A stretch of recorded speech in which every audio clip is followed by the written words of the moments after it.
Hello? How you guys are doing? Hello? What is up? Anyone here? How do you do? How do you do? Hey there, I see you there, Remulus and Barbuck. How are you doing, guys? What is up?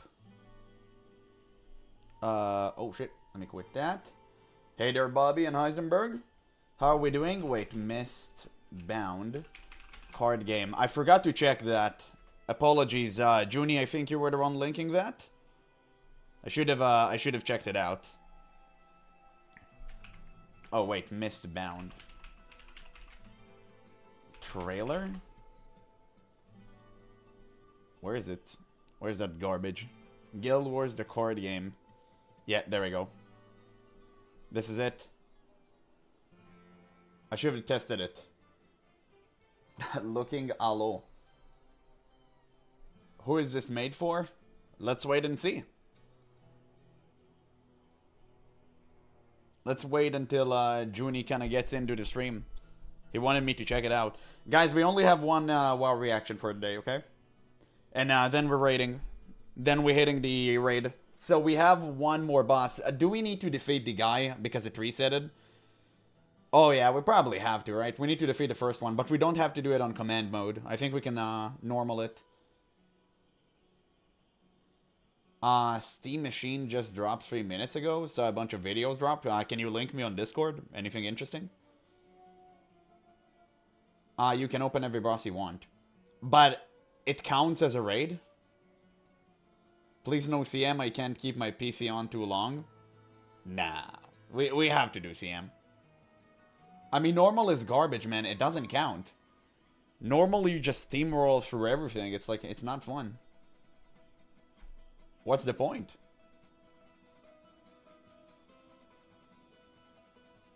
It's kind of a feels bad, man.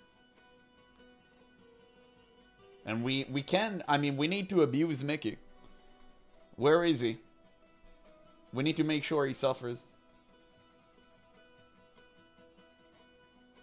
It counts as a raid encounter. Each boss gives their own loot, and the loot is once a week. You can do any order you want. Oh, okay. Cool. Great.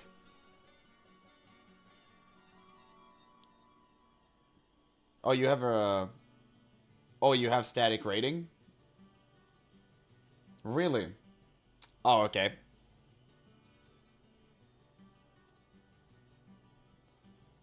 It's actually out 1K? What the fuck, those RAM prices? Okay, I guess we'll wait and see. Interesting, interesting. I'll check the video. Oh, it's not a video. Just like the Steam Machine. Let's see.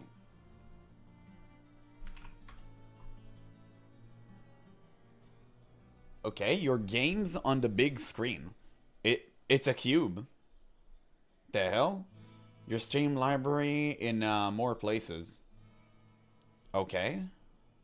Oh man. Oh my god. Wait, what? Bruh. Hell no. Okay. I guess this is it. Oh, I'm Junie. I didn't post Mustbone this suggestion. Just a Guild Wars 2 topic. It looked like a slot for me. I'll check it out. Wait, you changed your nickname? Junie, what happened? What happened to Junko Jane? Billy involved, really? Okay, we'll check it anyway. I don't know if you know that, but I'm a huge card gamer. What the fuck was that? Wait. Okay. Okay. I guess we can go over this. So this is the big new Steam Machine. It's a cube. Alright. Your Steam library in more places. That's good. Oh, man. Oh, no! Not again! They made the cube woke! What is that? Oh, God. Okay, sure. Let's see. SteamOS, an OS optimized for gaming with fast suspended resume and cloud saves, and that just the start. Small form factor, put it under your TV. I mean, okay, it is just a cube, cool and quiet. I'm assuming it's running on a singular fan. IO for days, ready for, yeah. Okay, so you do have plenty of cables, I guess. That's good. I mean, you can just connect it to probably everything. Okay, that's good. CPU and GPU. Really, 4K gaming at 60 FPS with FSR thanks to discrete time. Okay, that's really good. Storage. Oh, it can go up to 2 terabytes. Wow, that's crazy. Okay, that's almost like one Call of Duty game. That's crazy. So you need 2 to run this game. Connectivity, yep, I actually don't really understand this part.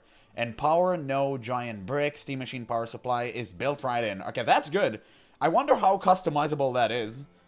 Okay, I see there is the front you can take off, which is great. Valve works with Sweet Baby on all their projects. Are you surprised? They are? But Valve games used to be good. Why would they do that to themselves? Yeah, she's gaming.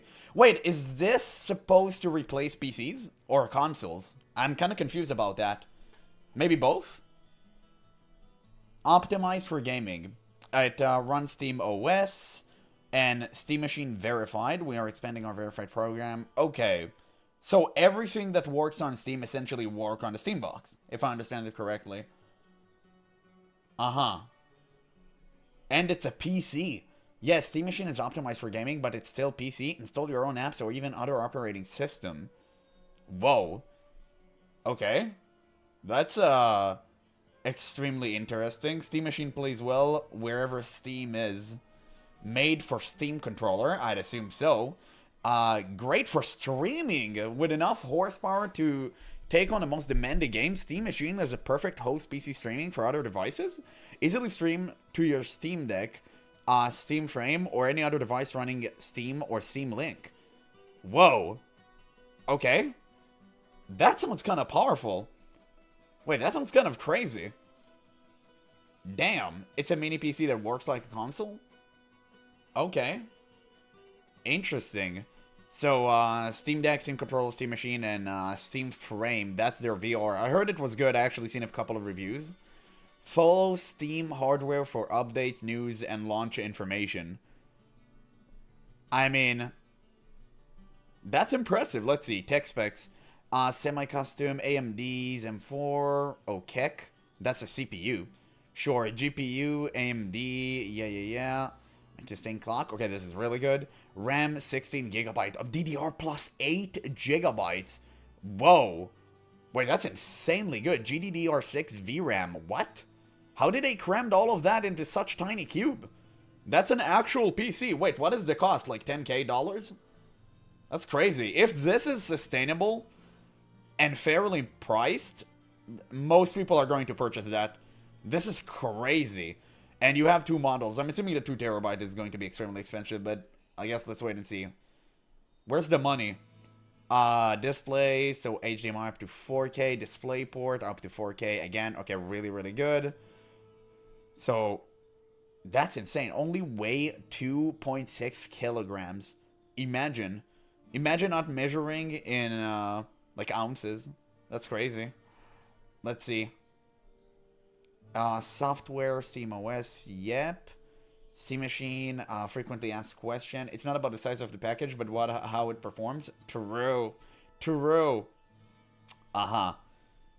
Okay, wait. Is there a price anywhere here? Nobody knows the price? They will sell it without RAM, what I heard from the rumors. Why they would say they have RAM and they sell it without it? Isn't that, like, forbidden? Price it at the top? Where was it? Did I miss it? Where is it? Wait, item is not available for purchase in your region? Bro. Aw, man, they hating. Okay, send me a picture. It's not available to me, of course. Why would I enjoy? Why do I have fun things? But why did it went woke? What is that? It's so random. Oh, it's 1.4K. So is 1.4K a lot? I mean, let me think. No, it's not even remotely close when you purchase a PC. But it's way above consoles. It really depends to what you compare it to.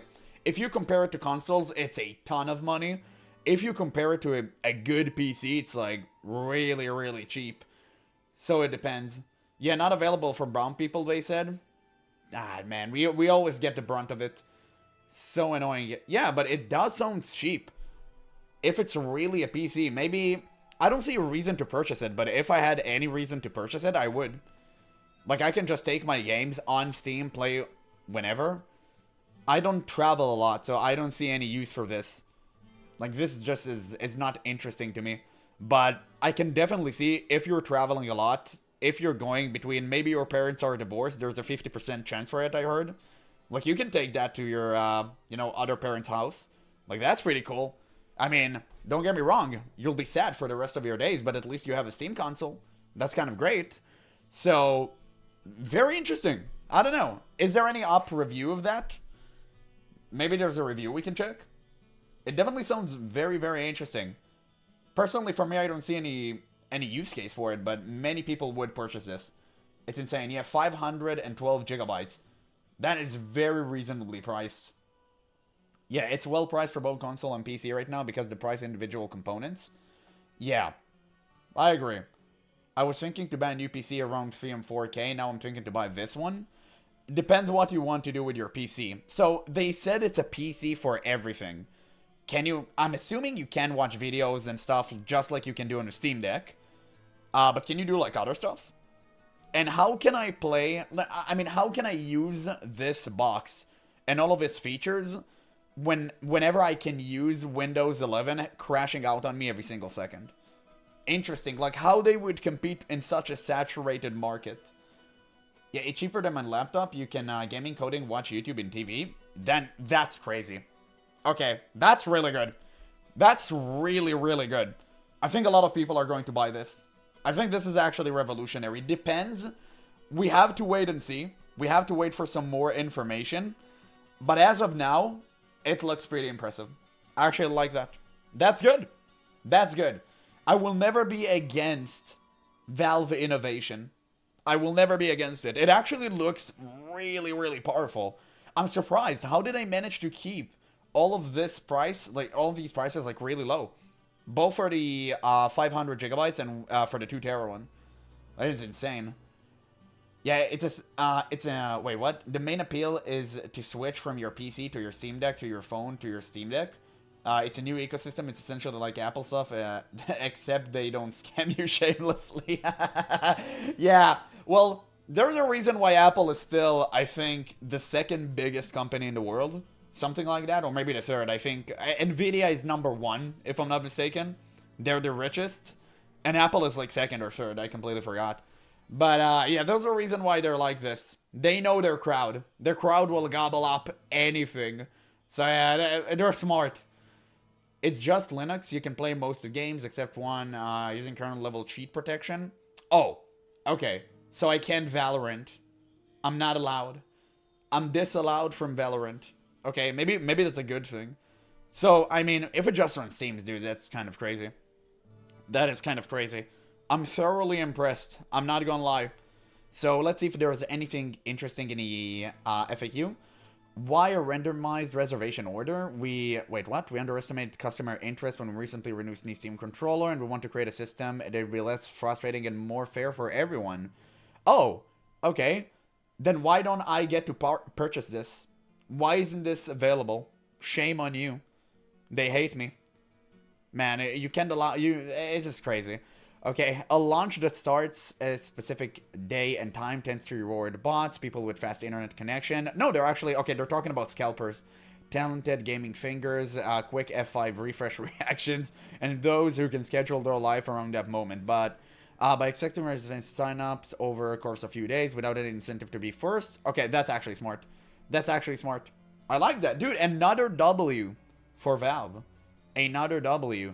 Any criteria for signing up? You must have a Steam account in good standing. So they're going to reward probably people that had a long existing accounts over like fresh new made bots. Smart. You must have made a purchase of Steam. Limit 1 sign up per household. Okay. Oh, shipping address and other information to eliminate multiple entries. You can just sign your neighbors and steal their luggage. It's fine. What if I don't sign up? Okay, yeah. So interesting. Okay. I mean, wait, what if I'm in Japan, South Korea, Taiwan, or Hong Kong? Visit Komodo official distributors in those region. Man, that's crazy. Like, how did they know? But what do? I just cry? Like, I don't get to play it? It's good I don't really need it, but if I wanted to order it, it's a damn shame I can't. Anyway, I'm not gonna lie. It does look promising. It does look promising. Check Linus video I sent you. Even Valve disappointed. Steam Machine review. Oh, shit. Okay, it's not good.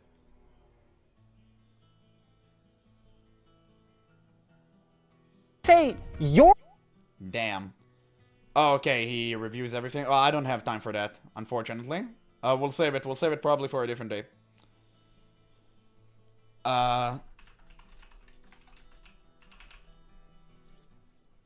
Let's see.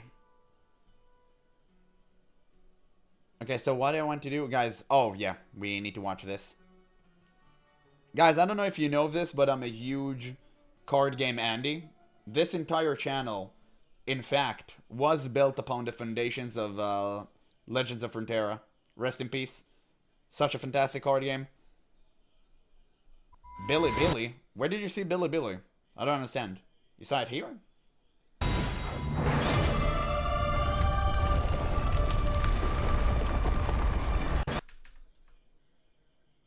Oh, is that the Billy Billy sign? Oh, no, this is one. Damn. How they were involved.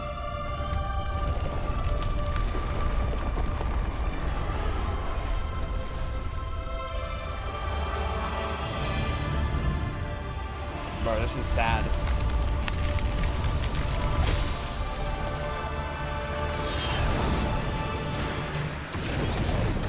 Oh! Old? Maybe the best game after all. Maybe game of the year. I don't know.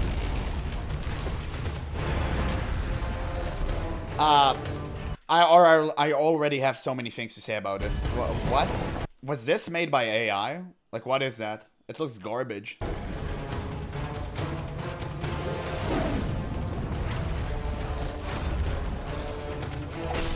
I mean, okay, maybe game of the year.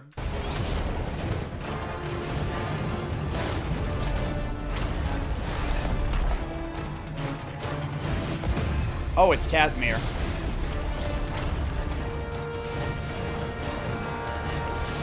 Oh, foul lane.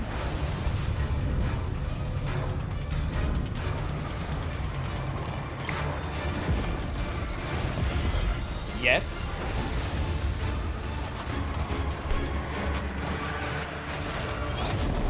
Uh-huh.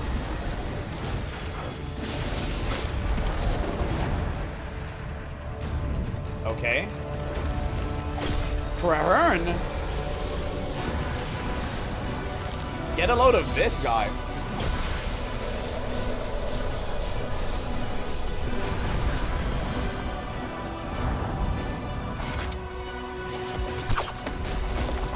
I mean, I don't understand anything. We're 2 minutes into the video. I don't understand a single thing.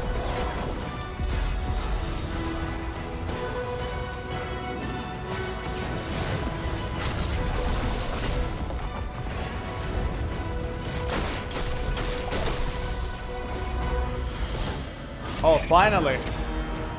Oh my god. What? Dog, this looks trash. My days, this is actually disgusting.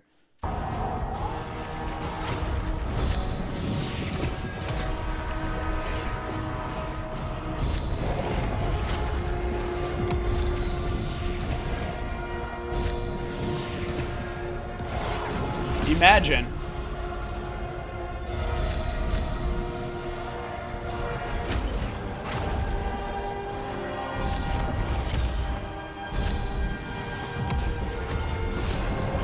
Okay, it seems like you have mana per turn at least, so I guess, okay, they kind of fallen into that trap, which is fine. Like, this is how card game looks these days. I have no problem with that. It's pretty good. But, I mean, what is this looks? It looks AI. It doesn't look real. It looks like it was haphazardly made with AI. I don't know. It looks garbage.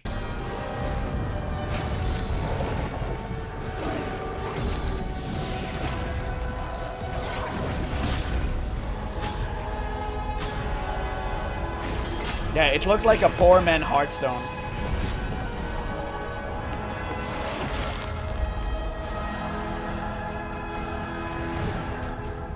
Yeah. Okay, that's a huge fail. That's a huge L. It looks like trash. Even I wouldn't play it, and I played almost every card game under the sun. Why the hell would you make this? What's the point? Oh, the dislikes? Oh, let me add another one. Okay, great. It's so disgusting. What is this? Listen, as a devoted card gamer that played like everything, this is garbage. Who would ever play that? Bro, it's not even going to be successful in China. Like, it's insane. Yeah, I like card games, but this looks awful. Exactly. I mean, who would ever play that? It's absolutely horrifying. It looks so weird. It looks so weird and lazy. Like, are you telling me this game is going to compete with Marvel Snap, Magic the Gathering, Pokemon, Shadowverse, Hearthstone? The market is saturated as it is. Like, nobody care about Guild Wars 2 story. Like, I'm sorry to be the one who says that. Like, oh, I get to play as Traherne. Nobody know who that is. Like, you're not going to compete with Marvel Rivals, Magic, Pokemon. Like, you're not gonna do that. It ain't going to happen, Chief. Like, nobody knows who Ritlock is. So, like, what will carry them? There's nothing that makes them stand out. Maybe save for the art. I think the art is fine. The art is, like, it's not magnanimous. It's okay. Like, sure. But that doesn't make it stand out. Like, why is it so dull and gray and boring? What is that? Like, why did it went for that color palette? Yeah, it looks straight up like a mobile game. This is what would happen with Guild Wars 3, the console adaptation, just ugly as fuck. I think you're probably right. And clearly, it was made for mobile. If Chinese company makes it, it's for mobile. And I have no problem, because card games should be on mobile. I played card games on mobile all the time. Like, it's super fun at work and stuff. Like, it's great. So, I have no problem with that. It should be this way, but Guild Wars 2 will have no power over such a saturated market. You'll never be able to take Marvel Snap as a good phone game, Pokemon, like, again, Magic, it's just insane. Yeah, I barely know those names, true kind of muted colors, exactly. Exactly. The art sets still look better than Guild Wars 3, no, you're just being mad. Guild Wars 1 mobile coming in a few days? Well, we knew it was coming, no? It's developed by NCSoft, published in Bilibili in China. Yeah. Exactly, right? Again, I have no problem with that. Like, sure, why not? But why is it so uninspiring? That's the problem I have with...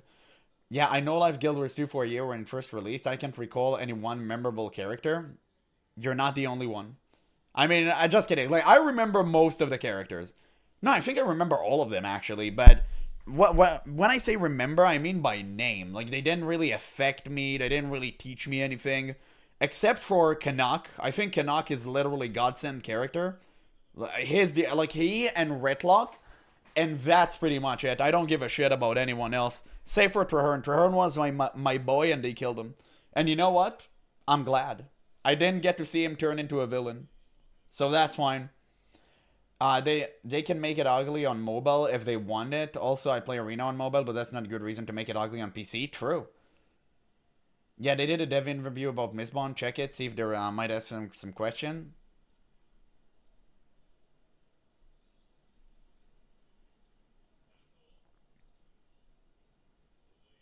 Of taking a CCG and combining it with an MMO to create a unique type of MMORPG experience, which we've been making at ArenaNet now for over 20 years in the Guild Wars franchise. Bruh. We felt it was time to give Guild Wars fans a new way to play together, inspired by the card game roots of the franchise, where they could compete in a competitive PvP arena in a CCG game space, having all of those experiences they love of the characters and creatures and the sounds of the world of Tyria brought to life in a CCG. From MMORPG to CCG, the genre has changed, the battlefield has become more focused, but the spirit of Guild Wars remains the same. 길드워의 가장 큰 매력은 유저가 스스로 고민하고 다듬어 나가는 Wait, it's Korean. 조합과 빌딩의 재미라고 생각합니다. 그리고 이 재미를 You lied to 잘 me. 있는 또 다른 장르가 카드 게임이라고 생각했습니다. Okay. What inspired the idea of mobility in a card game? 카드 게임에서 조합의 재미를 추구하다 보면 카드가 점점 복잡해지기 쉽습니다. 저희는 그 복잡함을 카드가 아닌 전장으로 풀고 싶었습니다. 그래서 길드워의 장판과 콤보를 떠올리며 그리드 기반의 전장을 NCSoft is Korean? 하였습니다. Oh, it was just like developed in China then? 내 Okay. 사령관을 직접 움직이고 카드로 공간을 운영하는 I mean, the mobility concept is, I guess, cool. It's new, so I'll give them that. But it's interesting. Like, how can you balance that? It just sounds extremely difficult. I don't know. 그것이 바로 미스바운드의 재미입니다. 그리고 이 전장 위에서 길드워의 직업과 영웅들이 Oh, it's developed in 각자의 Korea, 계정으로 published in China? I see. How do you adapt Guild Wars from an MMORPG into a card game? Bro, why are you acting like this is difficult? Like, just take the stuff. Like, how do you adapt Pokemon into like a card game? You just do that shit. It's just art. 길드워 2의 직업을 미스트 바운드 스쿼드로 구현하면서 각 스쿼드가 개성 있는 전투가 펼쳐질 I mean, I'm not gonna lie, card art looks kind of good. It does look, I don't know if it's AR or not, but to be fair, it kind of looks good. 수 있도록 노력했습니다. 워리어는 사령관이 직접 Oh, 전장에 you 나서 have 힘으로 classes. 압도하고 메스머는 환영으로 Wait, what? 적은 사령관이 직접 Okay, so Warrior, a squad that wields high performance units and grows stronger with each attack on enemies. When an ally attacks, gain adrenaline. Oh, so I guess you have a commander. Okay, so I guess you have like commander cards. Sure. 전장에 나서 힘으로 압도하고 메스머 So Warrior just essentially enhances himself with so many buffs. Mesmer, you summon Phantasm to dominate the battlefield and confuse the opponent. Create a copy as an ally. Phantasm can be used again after 3 turns. 는 Interesting. 환영으로 적의 판단을 흔들며 전장을 통제합니다. 네크로맨서는 아군의 희생을 자원삼아 And Necromancer, when the unit dies, you get stuff. Okay, sure. 전투가 길어질수록 강해집니다. So this is the Shadow Isles. 레인저는 원거리 공격과 덫으로 Ranger, you tame Beast, tame one ally Beast and set it as a pet. Only one can exist on the battlefield. 전장을 넓게 Interesting. 통제하고 Interesting. 같은 상황에 놓이더라도 어떤 스쿼드를 어떻게 운영하는지에 따라 완전히 다른 전략이 탄생합니다. 워리어는 깃발을 통해 아군을 강화하고 적을 강제로 끌고 와서 전장에서 유리한 위치를 선점하게 됩니다. 메스머는 환영으로 적의 진입로를 막거나 예상치 못한 위치에 변수를 만들어서 전황을 뒤집습니다. 레인저는 덫으로 길을 막고 원거리 유닛과 펫을 활용하여 전장을 I mean, it just looks so limiting. I mean, there's barely any space to play. I'm not that huge of a fan of it. It's just I don't really understand it. 활용합니다. It is a new concept. I will give them that. 라이프 포스를 활용해서 전장 안에서 적을 숨막히도록 압박합니다. 미스트 바운드에선 카드를 어떻게 사용하고 유닛을 어떻게 이동하느냐에 따라 Yeah, it's just where you 달라지게 place your card and how you move them. 스쿼드가 무엇을 쓸지를 정한다면 사령관은 어떻게 쓸지를 정합니다. 같은 스쿼드를 선택하더라도 어떤 사령관을 선택하느냐에 따라서 Yeah, so like I said, you're gonna have a commander. You're gonna have a commander for each game. Okay, sure. For each each race you want, I guess, or maybe each class. Or maybe you can combine. This would be interesting, actually. 만들어지도록 설계했습니다. 공격에 특화된 사령관이 있는가 하면 위치를 활용해 전장을 이끄는 사령관도 있습니다. 사령관은 단순한 Newt! 캐릭터가 아닙니다. 플레이 스타일 자체를 바꾸는 Why Newt looks like you have more hair in here? 핵심입니다. CCG 플레이어분들에게는 전략의 새로운 재미를, 길드워 팬분들에게는 영웅을 직접 지휘하는 재미를 드리고 싶었습니다.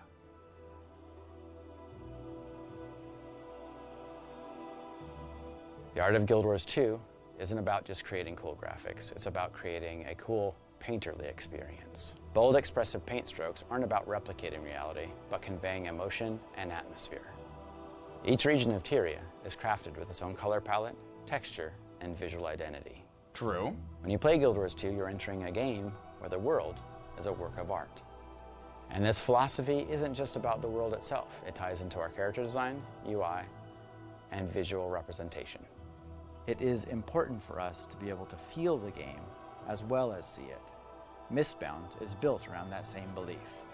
In the world of Guild Wars, sound is not just a decoration, it's a memory. We want players, even years later, to hear the sounds of the Shiver Peak Mountains or the roar of a boss and be able to connect it back and remember the experiences that they've had in the Guild Wars world. What is your long-term vision? Get a lot of money. 개발자이자 CCG 플레이어로서 지금의 미스트 바운드를 플레이할 때마다 느끼는 점이 있습니다. 같은 카드라도 전장에 어떤 위치에 놓느냐에 따라 결과가 달라지기 때문에 매판이 새로운 게임처럼 느껴집니다. 처음에는 전장에 유닛을 놓고 싸우는 직관적인 행위로 초심자도 비교적 쉽게 배울 수 있습니다. 그런데 게임을 거듭 플레이할수록 한 턴, 한 수의 선택에 집중하게 되고 어느 순간 게임의 전체 판을 읽는 재미를 느끼게 됩니다. 오랫동안 CCG를 해온 입장에서 새로운 카드가 나올 때마다 덱이 흔들리는 경험을 많이 했고 미스트 바운드는 그 점을 늘 의식하며 만들고 있습니다. 저에게는 이 게임이 카드와 전장이 만나는 재미를 가장 잘 느끼게 해준 게임입니다. 덕분에 CCG 플레이어는 물론 보드게임처럼 전략적인 판단을 즐기시는 분들께도 충분히 매력적으로 다가갈 수 있는 게임이라고 생각합니다. 이 게임이 가지고 있는 선택과 전략의 플레이 경험은 지역과 상관없이 전 세계 플레이어분들에게 아니라 사령관과 Okay, we really need to end this. I really need to start the WoW video. Is there anything interesting? 이 게임을 만들어 나가면 받았습니다. I 게임을 mean, 즐기기 위해 at least the art doesn't look AI, I guess.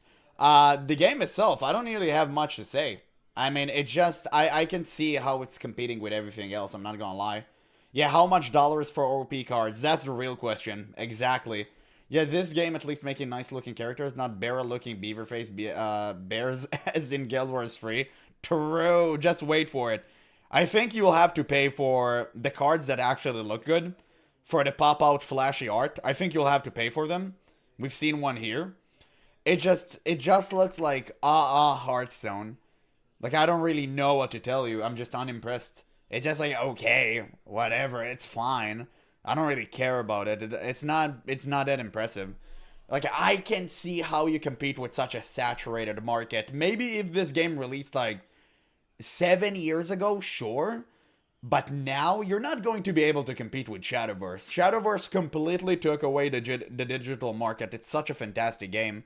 Unfortunately, I don't have time to play it anymore, but I really did enjoy it. It's it's really, really fun. So I can't see, like, how are you gonna pull away people from Pokemon, from Shadowverse, from MTG, Hearthstone, etc. I just can't see it. Right? It just, yeah, every CCG is pay to win. Well, depends on the amount. Right? Obviously, they need to make money. Listen, I came from Legends of Frontera. I know exactly that if a game is not, like, pay to win, you know, pay to win for a card game, right? Card games are pay to win inherently. Just look at Magic the Gathering. But, I mean, look at Legends of Frontera. It was completely free to play, and it failed. It fumbled. It didn't make any money, and not only that, it actively lost money for, I was about to say Blizzard, like Riot. It completely screwed them over. Because what can you do, man? Like, what can you do? You need to monetize card games. That is just reality of thing. Card game are niche, and you really need to monetize them to make sure you can continue to do so. To continue the game. It's unfortunate. It's very unfortunate, but it is reality. That being said, like, Guild Wars 2 card game, I don't know, man. I'm unimpressed. But yeah, guys, if we want to raid today, we're gonna start watching this video. It's a short video. But I think you guys will enjoy it. I think you guys will enjoy it nonetheless. Good evening. Hello, Revenant. How do you do? I might pay to win MTG, but I suck at making decks, so I don't win. Bruh. Just, what is currently on? I think Izzet. Just make an Izzet deck. I'm a Guild Wars player to 2006, but I don't think this franchise is enough to pull to lure people into a card game. True. You're absolutely right about that. And that's unfortunate. But it is what it is. Hello, everyone, to everyone who's joining. Guys, we have one World of Warcraft video. I'm really invested into this guy's story. I want to see how it turned out to be. Very interesting. I see we covered the Guild Wars 2 card game already. Yeah, it's uninspiring. It's not the worst that I've seen. I've seen, like, insanely trash card game, like the Bethesda one, but it's just uninspiring. Yeah, alright, fan service for the WoW Andes. Bro, I'm a WoW player. Meconium, tomorrow we're gonna play World of Warcraft, by the way. Hello, Aether Fable Flame, how everyone's doing? Guys, we have like one World of Warcraft video before we start the raid. Don't worry about it. Don't even sweat it. Okay, I think I'll grab myself a single glass of water before we start though. Give me 1 second. 1 second, guys. But yeah, the card game, I don't know, man. It's not going to be good.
I'm back.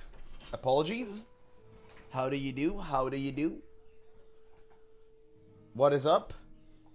Nice. Same time? Yes, absolutely. Take 2 waters. I took 3. Okay, that's good. We can start. He's an MMO baby. He's new to MMOs. He's in his honeymoon stage we were in 20 years ago. Let him enjoy it. Let him enjoy it. Bro is out of frame? What do you mean by that? Lakeshire, my beloved. Exactly. Exactly, dude. Red Ridges. It's such a fantastic place. This guys. video is sponsored by Sponsorships. Oh my god. He's making money off of us. It's crazy. Let me turn off this. We'll start this video so we can be on our way to raid. If needs be, we'll extend the raid. I don't know. Maybe we'll do command mode. I really want to do command mode. But BRB playing War Thunder. Fucking based. Holy shit. But yeah. Let's get this video. Let's get this video brewing. So we can all have fun in Guild Wars 2. I really wanted to check this video. Because I think it came out like 3 days ago. And I kind of missed out on the opportunity to check it when it was very, very fresh. So I do want to check it now. Because I'm not gonna lie to you guys. I'm heavily invested into this guy's story. It's just, I love seeing new players enjoying World of Warcraft. What can you say? It just revitalizes me to see how someone uncorrupt is being put into a game and actually enjoying it for what it is. It makes me reminisce. It makes me regrow my hair follicles. The funny thing about my experience playing Classic WoW for the first time is I've started to learn I might be more positive about this game than most WoW players are. As someone who's True! Absolutely. Oh shit, wait. Let's see that. Blizzard is worse than you thought. Facts. World of Warcraft Classic is dead. Man, he hasn't encountered my channel yet. I mean, listen, I try to be positive. Blizzard just makes it way too difficult, guys, okay? It just, what can we do? What can we do, man? WoW players are. As someone who's still very early on in his first ever 1 to 60 leveling journey, I've been entranced by World of Warcraft and everything I've run into. Yeah, don't worry, we gotta open his eyes slowly. until this point. From running my first dungeon, to grouping with kind strangers, to stumbling across some truly incredible quest lines, all in just the first 2 episodes. It has genuinely shocked me how good this game from 2004 still is, as I keep saying, but I do want to recognize, for others who've been playing since 2004, they have bigger fish to fry. If you spend any amount of time online, Yes. it's almost impossible to not notice that most longtime WoW fans have serious issues. We reached a point where you just type World of Warcraft on YouTube and every single video is dooming the game. Nobody's saying anything good because there's literally nothing good to say about Blizzard. It's so funny. Like, nobody's saying anything. It's just, I quit, I had enough, screw Blizzard, I'm tired, nothing changes, it's all the same, game getting woke, game is being Disneyfied, everything is the same. Nothing you can do to stop it. It's so crazy how people still love this game even after everything Blizzard has put them through. Be it with Blizzard or Classic or retail. And you know what? A lot of those criticisms seem totally legitimate. That's why I told myself, starting here in episode 3, I don't want to act like Classic WoW is perfect. I want to make sure that I'm not just highlighting the good, but that I'm being honest about any disappointments that I run into. And that's good timing because at this point in my playthrough, I started running into all kinds of disappointments. As I continued leveling, I kept encountering scenarios where the game introduced a new exciting thing to me, building it up like something amazing was coming, only to yank the rug out from under me over and over. If there was ever a point where I would start... He's saying that before reaching the Ashbringer quest too, which is crazy. ...to sour on Classic WoW, it would be right here and now, but... I'm sorry. Somehow the disappointments made this game even better. I don't know what to tell you. I think I'm broken. Really? I can't stop being positive. These issues just made me like the game more. Yeah, I like this guy. I like him. I like We're gonna get him. into all of that very shortly. But he's a great before we jump storyteller. into today's adventure, this video is sponsored by War Thunder. Should have played War Thunder Horde. is the most Exactly. comprehensive vehicle combat game of all time. Exactly. Available to play Oh, for then free that's on World of PC, Warcraft 3. consoles and mobile devices You just today. you guys probably choose know an by orc now, and you I go love into a games that tank have anything to and you just do blow with shit up. history, You just military strategy, storm and Stormwind PvP Castle. combat, and this game has all of Just the above, nuke 'em. featuring You over don't care. 2,500 different types of tanks, planes, helicopters, Crazy and ships pog, from exactly. 10 major nations, everything I ranging mean, from biplanes oh, and and here's your armored cars $5 of the monthly dollars, 1920s to 15 monthly fighter jets dollars, and battle yes. tanks from the modern era. Exactly. This is a title that is WoW filled players with are some notorious to incredible complain detail. and still I can't pay. help but love how I every know. vehicle in this game I'm is one of them. straight up modeled down to Imagine. its individual components, stuff like engines, fuel tanks, weapons, and Damn. crew, and the game will Is track War the Thunder damage good? that each one of them takes from different this a good types game? of enemy fire, all behaving basically as true to life. I as know a it's simulation sponsor game half can of get. YouTube, There's but, an incredible amount of effort that's been put into creating It's a great great game. graphics and sound effects. I And mean, it looks combat pretty from cool. all these different weapons of war. Not to mention all the customization. I used to options play a lot that of let games you like this. Stand out among the over 95 But, million players. War I know Thunder why, I boasts just kinda stopped across playing its shooters. Worldwide community. I just If you're any strictly kind of moved to fellow history Counter-Strike. buff, this is a title But it that does is look well really worth cool. your time It looks to fun. try out. Just make sure you sign up using my links in the pinned comment like or it has the description down impact. below. Since new players as well as returning PC and console players who've taken at least a 6-month It's so good break it made people will leak receive military a massive secrets to prove bonus points. pack that includes I remember that. multiple premium Base. vehicles, the exclusive That's how you go about vehicle it. decorator Eagle of Valor, Oh, 100,000 Eagle of Valor. silver lions, and Wow. 7 days of premium account. But all of this is only Damn. available for a limited time, so make sure you sign up using my links down below today. Thanks again Surely. to War Thunder for sponsoring the channel. But now, back Now to the let's video. get back to the Okay, good so stuff. quick recap of where we last left the series off. After getting hooked on trying to solve the mystery of the Defias Brotherhood and the corruption plaguing the city of Stormwind, I had to level a lot further if I wanted to continue that main narrative, which is how I found myself. Yeah, dude, I love it so much he's actually reading the quest. Thank God. People understand what made Classic so good. Like, honestly, some of the quest line were goated. Running through a flurry of great moments in our last episode. We went through everything from solving the legend of Stalvin's creepy mystery, to setting foot in the beautiful wetlands for the first time, to hearing about the saddest story in Damn. all of gaming through Sven's revenge. There was a No, you haven't helped saving Mankrick wife. If she needs you, she can be saved. Don't worry. Don't let. Sorry, I can't. Listen, I mean, it's so funny because I played Season of Discovery, and whenever I reached Mancrick, like someone in chat just broke me, I don't remember who it was, she ran away with a Quillbore, and that just made me laugh my ass off, dog. Like, that was so good. I love it whenever you ask, where's Mancrick wife? You'll get every single answer in the universe except the correct one. Actually so much that happened during my last play session, I couldn't even fit it all into the video. Some of the simpler quests, like the one where I got a library book as a drop in Duskwood that I was supposed to take back to Stormwind, that didn't feel nearly as pressing compared to all the other grand narratives I got to see. But of course, the most important thing that happened recently was I became rich when we got a super rare drop that sold for almost 70 gold at the auction house. What? And thank God you guys told me before that I should be selling drops like this at the auction house, or I probably would have Making been bank. Speaking of your guys' comments, I'm still trying to play through this series as unguided as possible, but Good. I have appreciated a few of the tips you've provided, and not just because some of them... Someone in the chat, I basically just caught him and be like, oh, you should download Rested XP, it's the best add-on. If you're downloading and using Rested XP, you should be prohibited from ever purchasing a subscription again. For any game in your entire lifetime. It's one step before you completely become battery for AI. Made me rich. Recent comments have been teaching me even more helpful things, like I don't need to be using an add-on to track threat after all. I can just turn on this setting that shows the target of my target instead, keeping our whole playthrough totally add-on free. Not to mention... Absolutely. It's so crazy how many options need to be on by default because new players don't get it. I think this and sticky targeting should be, like, sticky targeting is the default. I think it should be taken away, but maybe that's just me. But target of target needs to be baseline, 100%. Right, nameplates are now on. From here on out, I'm gonna actually be able to see all the enemy health bars outside of the selected mob that I'm currently fighting. Thank you so much for telling me to turn that on. Nameplates, it's so crazy. Playthrough where I think I accidentally hit V on my keyboard, turning nameplates on, but I was still so new to the... Same, everyone. Imagine he discovers Shift V.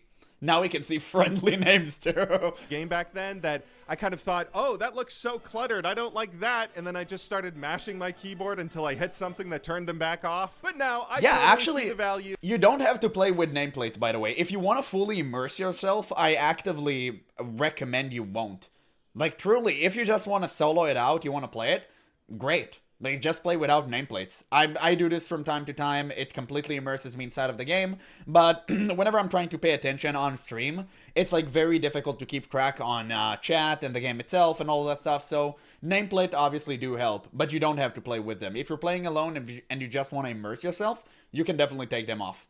In actually knowing how much health every enemy has. Thank you very much for telling me to turn them back on. It's things like this that make me want to make sure my playthrough isn't completely blind. Without your help, I would have missed out on so much of this game, including, holy hell, World of Warcraft has fishing. When you guys told me that fishing was another secondary skill I could pick up, I had no choice. I'm a skiller through and through, so I naturally dropped everything I was working on just It becomes better in Wrath of the Lich King, though. ASAP. I spent an hour or so in Elwyn Forest, leveling from 1 to 75, before then heading over to Red Ridge, grinding out some more. Gosh, there is something about this kind of grind in a game that just gets me going. I don't know what it is I love so much, but getting to slowly progress toward improving a skill that takes hours to grind out, but feeling accomplished as you put in the kind of time that other players might not have the patience for, and being rewarded with more unlocks for all the effort you put in, that's what MMOs are all about, at least in my book, and it makes me so happy every time I discover a new system in WoW that lets me do something like that outside of the basic combat and total level. I also love when you get to do grinds like this alongside other players, chatting as each one of you works toward your own separate goals. This Night Elf was super cool too. We just chilled outside this dock fishing for about an hour or so before they eventually had to leave, but before they left, they DM'd me saying that they had seen my videos and liked my series, which was really sweet. I gotta mention that actually, so many of you guys have seen me log into game and sent me nice DMs, and I don't know how to turn DMs off, so I've just been reading through every single comment, but they're all so nice. I've even gotten in-game mail from you too, which not only has included more nice comments encouraging me to keep the series going, but you guys also haven't even tried to spoil my playthrough by sending me gold or useful items or something like that. that. You've just been sending me cool things like a spyglass I can use to see stuff super far away, or a little... I remember when people used to do that to me. Now they just call me brown guy. That's crazy. Damn, I wish I was more popular so I can enjoy such things. I love interacting with my community. You guys never send me good stuff. You just laugh at me. Parrot? Shame on you. I didn't realize there's pets in this game. WoW just keeps impressing me every time I log in. It is insane how good this game is at distracting you from whatever you're working toward. I mean, I was fully prepared to put the entire series on hold until I got 300 fishing, but by the time I hit 150, the fishing trainer in Redridge said that I had to go to some place called Darrowshire to continue leveling. I don't know where that is, but that gives us another good goal to add to our series. Make sure we find wherever the hell Darrowshire is so I can max my fishing and get the skill cape. But of course, our biggest goal of the series, as set out in last episode, is to find a new story to care about each episode, the way we care about the Defias Brotherhood narrative that hooked me so hard all the way back at the start. And today's an exciting moment because we can finally continue that narrative. We've already learned quite a bit of history in how the leaders of the Alliance hired the stonemasons to rebuild Stormwind many years ago, but when the corrupt House of Nobles refused to let the city pay any of the workers, they were all but forced to leave, broke and seeking vengeance. Classic. This is what spawned the Defias Brotherhood gang, who were plotting to destroy the capital in retribution before we plunged into the Dead Mines, slaying their leader, Edwin Van Cleef. After meeting up with Edwin's childhood friend to learn more about what was going on, Alliance has always been the bad guys. Van Cleef was right. Why do you think I play Horde? Horde were never bad. You have a problem? Mock Gora. Your wife's yelling at you? Mock Gora. Your kid is being a little shit? Mock Gora. There you go. You just solved every single problem in the universe in the simplest way possible. We were told to look for Basil Thread, Van Cleef's lieutenant, who was currently being held Drop in the that flag, Stormwind homie. Stockades. Exactly. I then learned the Stockades are the second dungeon I'm going to encounter in-game, and honestly, I am so hyped to run through it. Not only does this dungeon the mark Horde the just next square step up in the Grand Defias narrative that we're following, and not only is this coming off the heels of Dead Mines, which already set my expectations sky high for how good the dungeons in this game will be, but as I began running around the various human zones, grinding out levels to get prepared for Stockades, I kept bumping into additional NPCs that were giving me more quests for this dungeon that made it all the more exciting. One guard in Redridge told me an orc named Targor the Dread is being held there, as he was apparently sentenced to be executed until a mysterious noble stepped in, putting a hold on his sentencing, leaving us to go in and finish the job ourselves. Then there was a council person in Duskwood who told me they too had sentenced a person to death, Dextrin Ward, who was caught selling bodies from the cemetery to Morbent Fell until the House of Nobles again put a hold on his execution. Wait, it's Lastly, kind of sussy. I ran into a poor lady in Stormwind who was bereaved as her grandson was a guard in the Stockades that had been reprimanding some Defias prisoners who then murdered him in response, begging me to go in and slay some more Defias for revenge. The fact I was already so hyped to dive into the dungeon, and then the game kept giving me more mysterious narratives that were apparently all going to converge when I dove in, it just did such a good job of getting me excited. I even turned down a free shortcut. At one point, while I was selling some stuff at the auction house, a random person DM'd me asking if I wanted a free boost through the Stockades, since apparently he was practicing learning how to boost people. That kind of sounds a little bit like cheating to me. I don't know what WoW players think about this, if boosting each other is allowed. Maybe it's fine, but regardless... It's certainly not a contentious point. Don't even worry about it. Don't even check into it. But personally, I'm not against this being a part of the game. I just wouldn't use this myself. I turned him down. If Stockades was just a random room where I had to kill a few elite mobs, then I might accept some help from a higher level player, but the game had done such a good job of building tension, signaling to me that this was going to be an exciting turning point in the story, so I wanted to experience it naturally. Also, side note, I have seen all the comments you guys have been leaving in recent videos telling me WoW's community isn't as nice as I think it is, but I just want to take this opportunity to... No! He needs to discover this for himself. Like, don't do this. Don't do this. Guys, we gotta open his eyes slowly. You're all wrong. Even the cheaters in this game are nicer than the normal players I've seen in every other game I've played. This is an amazing community.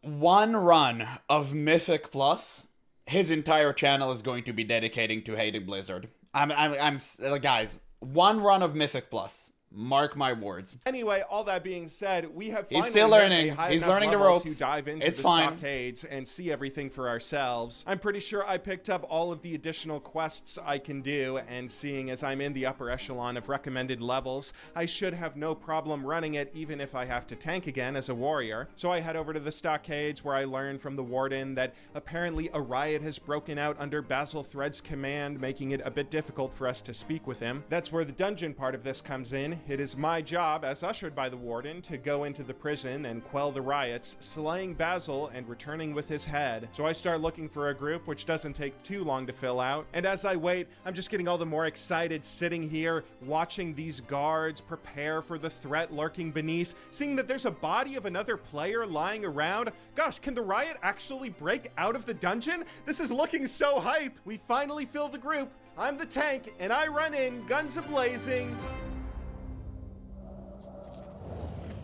Not enough rage. Need more rage. Damn. The good old experience. Has been disarmed. Rage. I need more. Not rage. I'm out of rage. Not enough rage. Need more rage. Okay, Brother. to be honest, this dungeon was disappointing. I'm sorry if this is a bad take or something. Yeah, I knew it. I waited for him to say it. Everyone kind of hates the stockades. Personally, for me, I actually kind of like it. It's a very simple dungeon. I love the fact listen, most of the dungeons in Classic are huge, they're confusing, you can get lost, and that's the charm of them. But, I don't know, I like the simplicity for once. It's not supposed to be difficult. It is literally inside of Stormwind City. It's a jail. What are you going to do? Like, you're going to turn it into a maze? It just feels out of place. So no, the stockades being fairly straightforward and simple. You just walk in a straight line. You enter a few cells. It makes sense. I love it. Yeah, I kind of like it too. Exactly. I mean, simplicity, sometimes it's a good thing. It breaks the monotony, and I just loved it. It was great. I didn't think it was too bad. In Cataclysm, it was way more fun because you get to kill Hogger again. Maybe I'm about to besmirch a beloved classic dungeon. Yeah, it's that ultra WoW players basic. Adore, but Also, it's very quick, in and out, just 20 minutes adventure. Like, great. Just great. Very fun to tank as a paladin, too. Docs felt nowhere near as good as I thought it would be. For all the hype the game built telling me that I was about to put an end to all these mysterious problems the House of Nobles was causing, where I was supposed to fight and execute all of these notorious enemies of the Alliance who presumably were powerful forces to be reckoned with, there was none of that to be found here. Like, the Deadmines by comparison had this whole narrative arc to it where I was sent delving deeper and deeper underground, first through the mining tunnels before entering some huge goblin smelting room, before then getting the grand reveal of this huge underground cavern and Van Cleef's weapon of mass destruction he was about to use to destroy Stormwind. The stockade! But the Deadmines had such a huge build-up. They had such a huge build-up, and this dungeon, truly, there's a reason why people still think that Deadmines to this day, it's one of the best WoW dungeons ever. Like, there's a reason for that. And it's because it had everything. It had lore, impact, the layout was crazy good. I mean, people loved every single thing about it. It was incredible, truly. It didn't have any of that. It was just rooms with guys inside. None of the NPCs sometimes were you have that particularly too. tough to take down. I didn't even notice if any of them had special mechanics I was supposed to be playing around. And there certainly wasn't any kind of grand narrative I noticed. I mean, it was just a bunch of open cells with bad guys to kill. Not only that, but the ceiling in the actual dungeon itself was super low, so I even had trouble moving the camera around to see everything I was supposed to kill with all the tight corridors I had to go down to make sure we eliminated every NPC inside. I actually really love that. It made the entire dungeon feel personal. I think that was great. Again, you don't need every single dungeon in a game to be completely open like Meridon. Even though Meridon is like my all-time favorite dungeon. Like, I love Meridon so much because of it. But it's okay. Like, you're allowed to have something different. And I'm glad that Blizzard actually tried to do something different. least it didn't seem that difficult. I mean, we made it through without any issues and killed Basil alongside all the other bad guys I was told to take down. Except one of the quests the warden gave me to kill a bunch of Defias Brotherhood involved slaying 8 Defias convicts, but only 4 of them spawned in the entire dungeon. I have to run it again if I want to complete this quest. Oh what? God. This was my first real that disappointment never happened to in me. classic World of Warcraft. I'm sorry to say. The game built so much hype for this dungeon, tying it to a big narrative, throwing all these additional mystery quests into it as well. It made me so hyped and built all this excitement that grew and grew until I was on the edge. But then it just stopped. There was no satisfying payoff. I kind of hated it. And hilariously enough, this was not the only disappointment I was about to experience in this episode, as I said in the intro. In hindsight, it's kind of insane that Classic was about to hand me one disappointment after another in pretty quick succession. But don't worry, by the end of the episode, even these disappointments are going to turn into an element of Classic that I weirdly kind of appreciate, although we're still a very long way off from that. For now, I was just frustrated. I felt a little bitter, like there was a bad taste in my mouth, and I wanted to go experience some quest or narrative that wouldn't leave me wanting at the end. But thankfully, I had just... That's fair. His takes are fair. You know, that's why I like watching his videos so much. It just gives you a fresh perspective from new eyes, because we're old, right? We're already used to all of that stuff. So it's really great to see someone new actually trying the game and gives his opinion of it. But I think the stockades will grow on him. That being said, I cannot wait until he actually reaches like Scarlet Monastery and stuff. Like, that would be insanely good. The idea, if there was any quest line I knew that couldn't possibly end on a dumb cliffhanger, it was finishing the Defias narrative and finally figuring out what was going on with all the corruption in Stormwind. After defeating Basil and reporting back to the Warden, he thanked me for quelling the uprising before letting a bit of information slip. Apparently, a few months ago, a mysterious figure started visiting Basil about once or twice a week. This man, who went by the name Malik, may be the next clue in uncovering whatever plot is going on. I take the name and a brief description of the figure back to Barrows Alexton, who doesn't recognize him, but he sends me to Matthias Shaw of SI7, who does. It turns it's out that Malik long is quest. actually a fellow assassin named Marzone, who's currently employed by Lord Gregor Leskavar, a notoriously corrupt member of Stormwind's House of Nobles,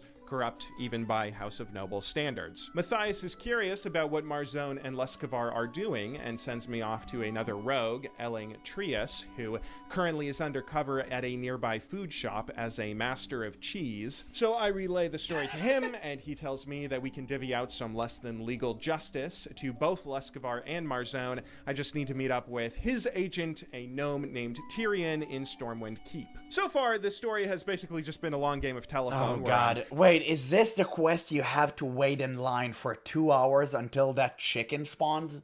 Is that the one?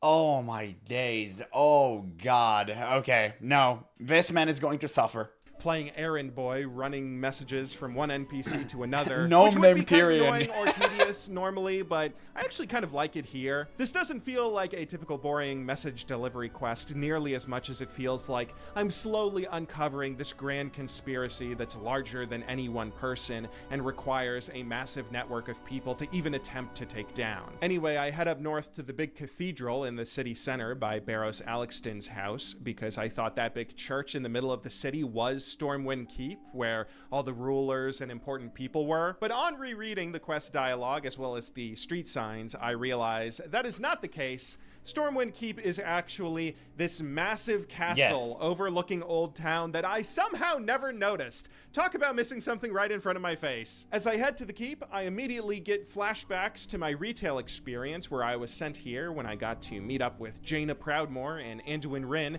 kicking off my big fun adventure through Coltyrus. So I'm actually getting pretty hyped again. This building is clearly where a bunch of big important stuff is always going down. Yeah, but instead of crybabies, you actually have base gigachads in there. Tyrion Fordring, brother.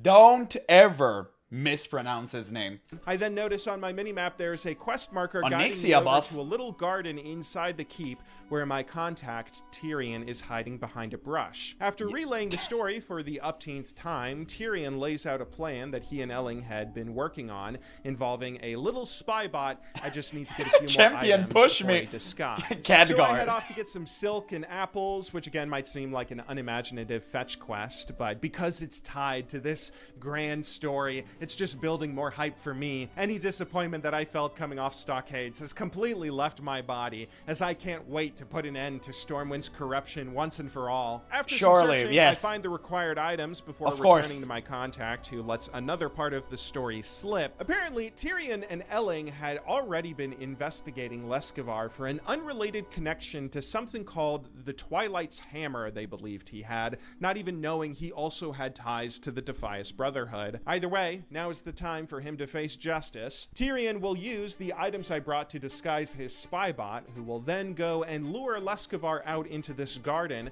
The Lord should then dismiss the guards. Oh, yeah, I knew it was this quest. Oh, God. Oh, this is such a horrifying quest.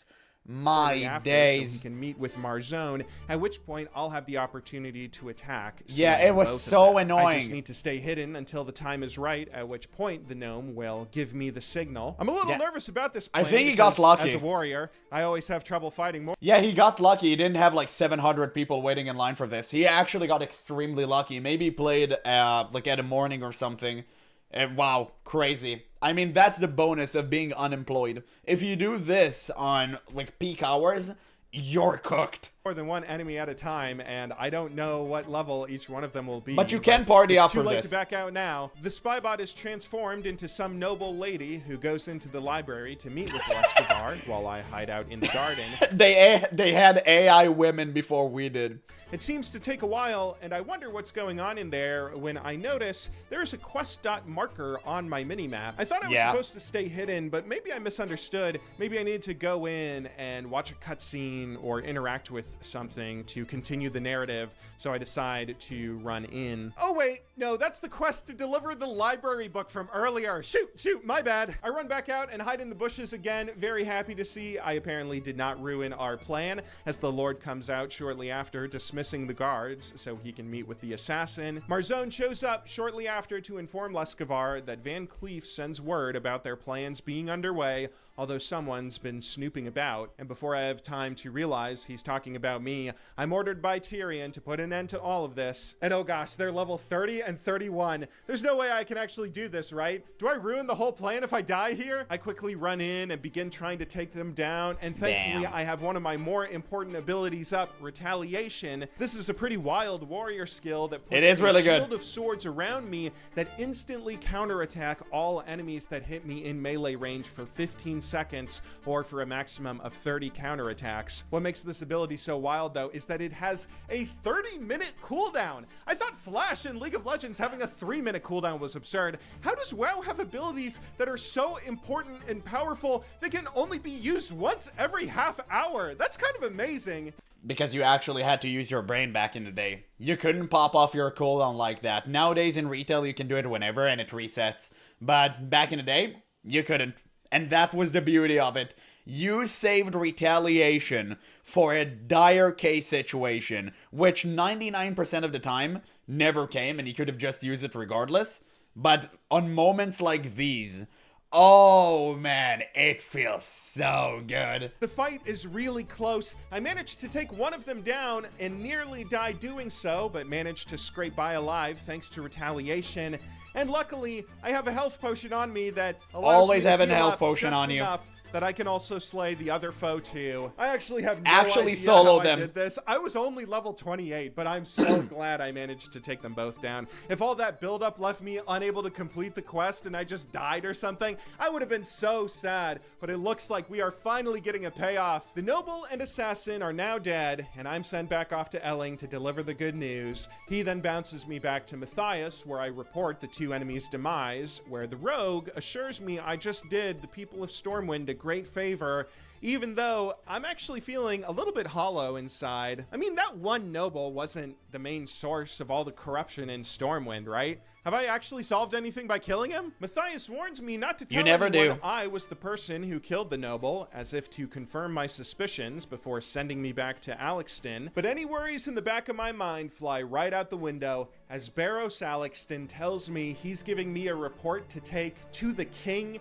telling me to deliver it to Stormwind Keep, informing him of everything that's occurred. Oh, the seal of with the Rin. You get that Defias and ring. House of Yeah, it's Nobles so good. Personally. This is so cool. I don't think I've seen a king in the Warcraft universe since Arthas succeeded his father all the way back in Reign of Chaos. For all the adventuring I've done so far, I didn't even realize To be fair, Arthas is the only one true king.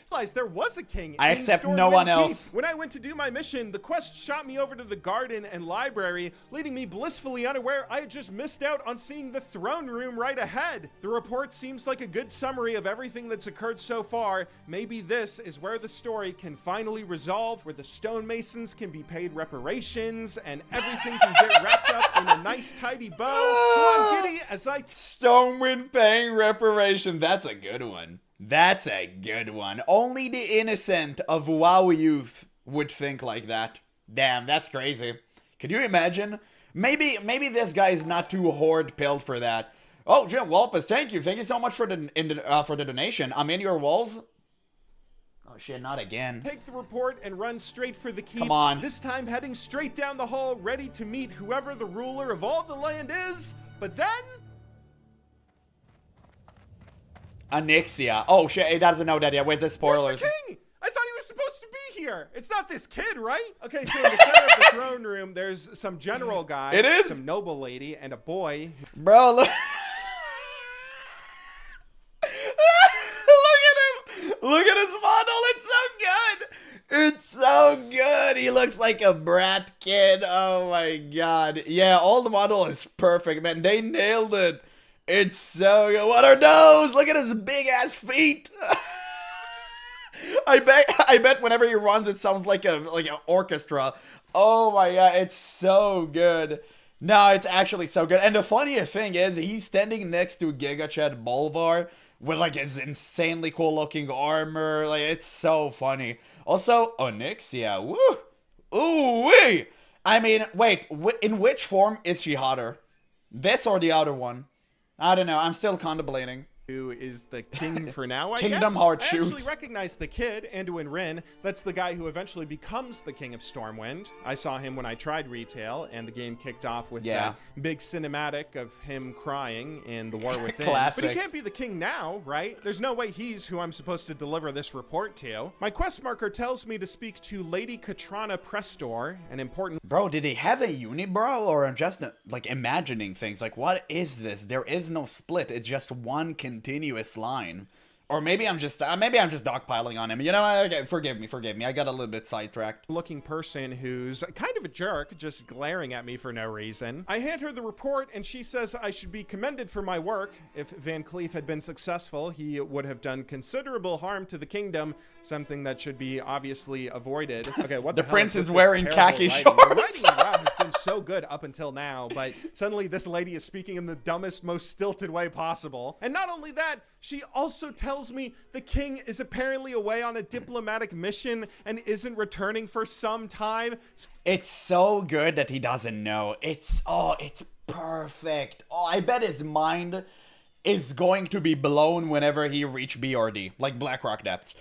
Man, it's going to be crazy. If he actually will read every single thing in Blackrock Depths, including the crumpled up note, his mind is going to be blown. He's going to connect all the dots by himself. It's going to be glorious. It's going to be so good. So she has to be the one to give me this ring as a token of Yeah, I really hope he won't get for all my spoiled. hard work. I mean, the ring is awesome. It's a really great upgrade compared to anything else I had, but that's it? Is that really the end of the story? There's no follow-up quest? That can't actually be the grand finale, can it? What about the stonemasons? What about the rest of the corruption in the city? The game just got me so hyped to see the king, but he's not even here. That's a whole new mystery I don't even know how to solve. Once again, World of Warcraft built up this exciting hype narrative just to yank a satisfying conclusion out from under me a second time. I was left on edge again. The game keeps edging me. Now, I'm left with more questions than answers. I guess when it comes to our our goal of finding a story to care about each episode, I technically did that here. I definitely cared about this story, and I care about finding a way to finish it because I refuse to believe that's the end. But I can't stop playing now. That can't be how the video ends. I just got hit with 2 awful disappointments back to back. I need something satisfying to cleanse my palate. That's why at this point I made a resolution that I would not stop playing World of Warcraft or wrap this video up until I found something that gave me a satisfying narrative payoff. Either that or until I find Darrowshire so I can get back to fishing. But We got him, boys. We got him. We got him good. He's officially a classic Andy. Thank God. We got him. unfortunately, things were gonna somehow get even worse from here on out. Okay, so the first thing I did was just open up my quest log, trying to find as many tasks as possible to knock all out of the one green after quests. another, hoping that one of them would end up with a satisfying climax. Seeing as I was still here in Stormwind for the time being, I figured maybe the first task should be to knock out that last Stockades quest I never got to finish. Yeah, I don't know why I thought that a second run of Stockades would lead to anything other than more disappointment. This one was even worse. I had to sit around for like half an hour just trying to find a group that wanted to run the dungeon legit, since apparently everyone gets boosted through this one. Eventually, I did find a group and we ran the dungeon, no problem, but obviously there wasn't really anything special of note here. Just killing the same bad guys in the same boring dungeon. What? He keeps mentioning Darrowshire. He's not a new player. He's faking pretty well. He's not faking, dude. Like, I knew this guy videos from before. He's like a League player, I think. It's like, no, he's not faking. He's being legitimately real. And this quest didn't even have any kind of follow-up. It was just a nice chunk of XP as a reward. Yeah, and you need to understand, like, people constantly spoil him, and he did sometime check a few things online, so maybe he was, like, spoiled a little bit. But yeah, like, he's genuine. He's being genuine about it. One exciting thing that did happen this time around was I managed to get my first neck slot item, the Basalt Necklace of the Bear, which seems pretty good for my level. With how disappointing everything else had been, this drop felt like Christmas morning when I got it. After finally at least being you have freed that. from the last of my quests in the Stockades, I tried to think about where else I could go to find a storyline that had more great narrative potential, and I did have one idea. Earlier on in my playthrough, when I first set foot in the wetlands, I ran into a dwarven mining party up on the side of a cliff who were excavating something when they got trapped by dinosaurs. Oh, As cool this as the area. dinosaurs were, I cut this quest. Dude, this area is such a nightmare to navigate through. All of the different levels you had to climb. I hate that. It's the kill infinite raptor amount quest, right? Line from last And then you have the big one. episode, since it seemed like a relatively simple issue of just slaying some mobs and getting some XP as a reward. But then I remembered one of the notes I had to carry calling for help from Menethil Harbor mentioned that the mining team had excavated some Titan artifacts, which is what caused the raptors to begin swarming them. Which, if I remember my lore correctly, aren't the Titans basically the gods of WoW? Like Sargeras was a Titan who created the Burning Legion, right? That's definitely something I could sink my teeth into. I'm a huge lore nerd when it comes to in-universe mythologies like this. When I was a kid, I probably Damn, he's gonna love retail though, because the universe is ending every single expansion. worshipped Guthix so much back in RuneScape that I broke the first commandment. If you ever wondered why I quit RuneScape around the time of RS3, now you know. So I ran up to the Does wetlands RuneScape to has see good if there was story? any kind of follow-up quest I missed, because I never a heard big anything about epic it. adventure uncovering god artifacts is the exact kind of quest line that would make for a satisfying finale to the video, except I couldn't find anything. How far is he from the discs of Anorganon and Uldaman? That's the question. I don't really remember. I think that's gonna blow his mind. Maybe I'm not a high enough level for whatever quest comes next, or maybe this was just a one-off thing with nothing more to do. But either way, this was a brick wall. At this point, I just tried to go process of elimination and began knocking out as many quests as I could do in an attempt to find something worthwhile. And I did eventually run into one interesting bright spot. Later on, I went back to Red Ridge to do what I thought was my last quest in the zone, one telling me to slay 15 Blackrock champions in a camp north of Lakeshire, when I ran into a lost human NPC, Corporal Keishan. I recognized this name. When I first the set escort foot in mission. Red Ridge, I saw there were two signs outside of the inn. One that gave me a quest to kill Lieutenant Fangor, while the other seemed to just be a note saying that a local corporal had gone missing. This sign for the corporal didn't have any quest attached to it, so I thought it was just flavor. Something Blizzard. Bro, I didn't even know that. Wow. Dude, I really wished I played Classic without Questy. I think I just, like, screwed myself. But that being said, I did play with a friend who was, like, an all-time World of Warcraft vanilla enjoyer. Like, literally, he played original vanilla as a kid. So, I kind of had to follow his footsteps. And it was the best time of my life, so I'm not going to complain.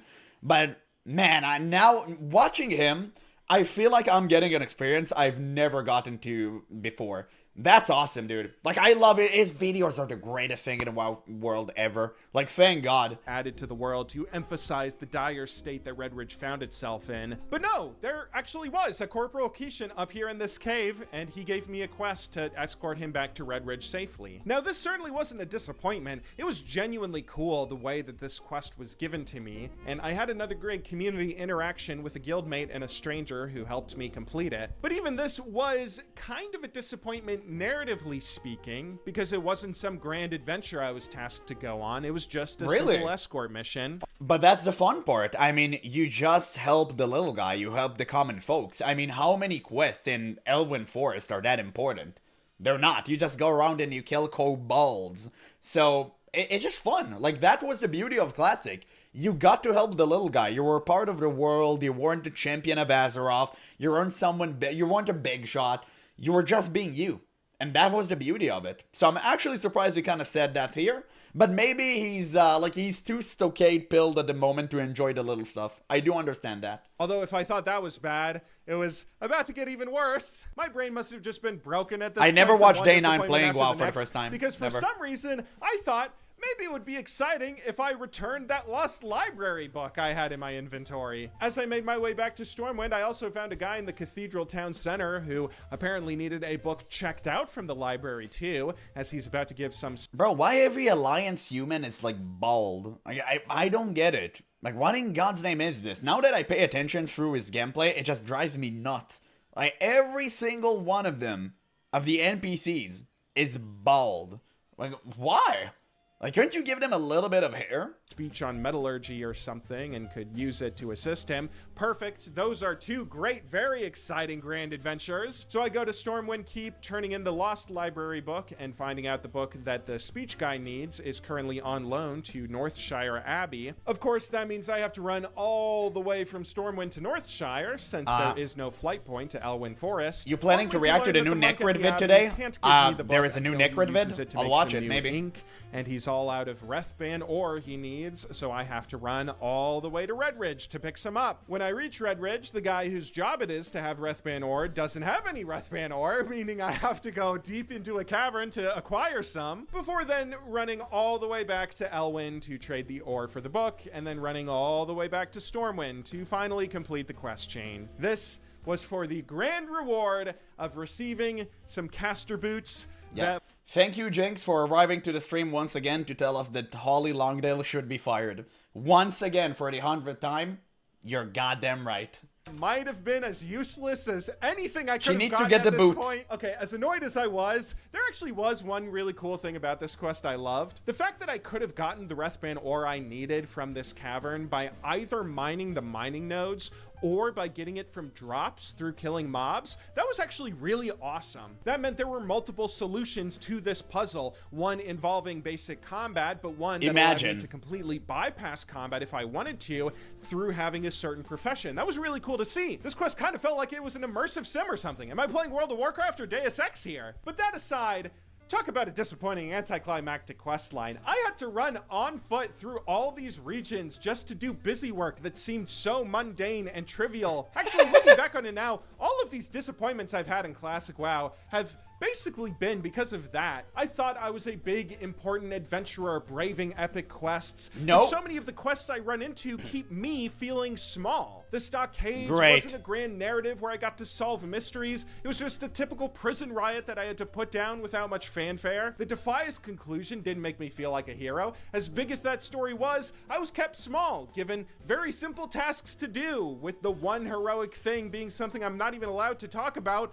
all for an ending that seemingly went over my head. Everything else too. The Wetlands discovery felt like a grand narrative, but one I'm apparently not allowed to take part in yet. Corporal Keishan's rescue was a simple escort mission that felt more like his story than mine, and running around for ages to find a library book, that's perhaps the least heroic thing I've done in my entire playthrough. But you know what?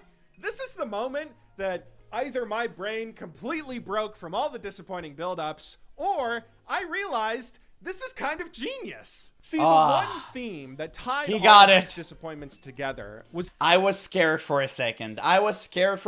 We were going to lose him into retail.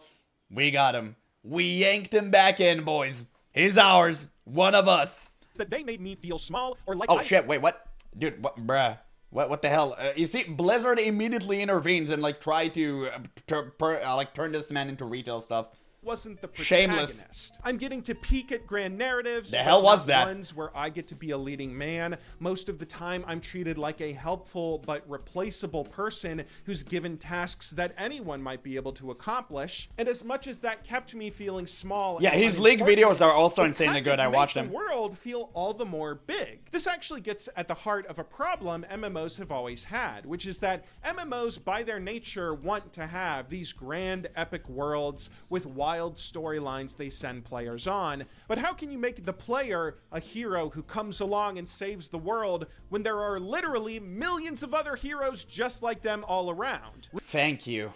Exactly. Holy shit. It's like Blizzard can't grasp this concept for some reason. You cannot be the hero of Azeroth. You can't be... Like, that's why I hated Legion Artifact. I mean, I loved Legion Artifacts, mechanically speaking, but in terms of, like, immersion, it completely butchered the plot. Everyone has Ashbringers. It doesn't make any sense, right? Exactly. He hit the nail right on the head there. RuneScape is a masterclass in how to still tell great epic stories in an MMO. I'm sorry to bring up RuneScape again. I keep talking about RuneScape in my WoW video. I need to try RuneScape. If you've ever played old school RuneScape, you probably know the game has a running joke where all the NPCs openly acknowledge there are a bunch of annoying adventurers running around asking for quests. It's something so commonplace, it's clearly gotten on the nerves of most citizens in the world, and as a result, most NPCs refuse to give out quests or will only give players stupid little busy work that they can't be bothered to do. However, the game has still found a way to thread some huge world-defining narratives that include the player into major quest lines with a kind of funny trick. Namely, most of the bigger quest lines in the game start off when the player accidentally helps out a villain. For example, early on in the Elf quest line, players think that they're helping out the noble king of East Ardoin, who eventually sends you off to slay his brother, as he tells you his brother is some evil foe causing havoc in the elven lands of Tiranon. His name is King Karthus? Or did I just misread that? To learn after you kill his brother that the king you're helping is trying to summon the Dark Lord, and his brother was one of the last people standing in his way. It makes sense then that after you messed everything up, the actual good guys show up, all but... His name is Arian Wynn? Bro, are you kidding me? Demanding you assist Dog, them in correcting nice reference. And then you can be sent down an epic world-defining quest line with huge adventures and major rewards. And this setup lets you have the best of both worlds. The logic of this being an MMO still works, since there can be thousands of other adventurers all running around alongside you. It's just that you were the only one dumb enough to help the bad guy almost cause the end of the world. But with this setup, it still lets the player go on epic quests where they get to be a protagonist and forever change the physical land in a significant way. Obviously, I haven't really seen WoW use this setup of accidentally helping out a bad guy in my playthrough, but the trick that it's... Wait, he played through Darkshire. Did he forget already? You literally summoned, Patches. That was his name, right? The big blobby guys? Like, you were the villain. You actually helped the crazed alchemist collecting all of the stuff he needed to make sure this patchwork actually comes into life and absolutely butchering everyone. So that's not true. Interesting, we saw his video on it. Maybe forgotten. Using might be just as genius. Namely, World of Warcraft is refusing to treat me like I'm the main character of every story. I need to grind out some of the more boring kill a few dozen of this kind of mob type quests before I'm trusted to play a larger part in a more important quest line, and even then, I'm more of a supporting actor in most of these narratives. For example, starting off in Elwyn Forest, I had a ton of quests I had to do that were just guards telling me to help them kill kobolds or Defias bandits before I was ever trusted to do anything slightly more important. This works for the logic of the game, since these guards are telling all the adventurers like me to go and help push back these hostile mobs, but since through the logic of the game, I'm special in that I've actually helped a significant amount, it makes sense that they would start trusting me with more responsibility, eventually so much so that I can help the People's Militia of Westfall try and take down the Defias in Moonbrook. This still allows WoW to have these grand narratives with epic adventures and conspiracies and events going on all across the world, while not breaking the illusion that there are thousands of other players experiencing them at the same time like me. And in that context, you know, these disappointments kind of make the game even better because they make the world feel all the more big.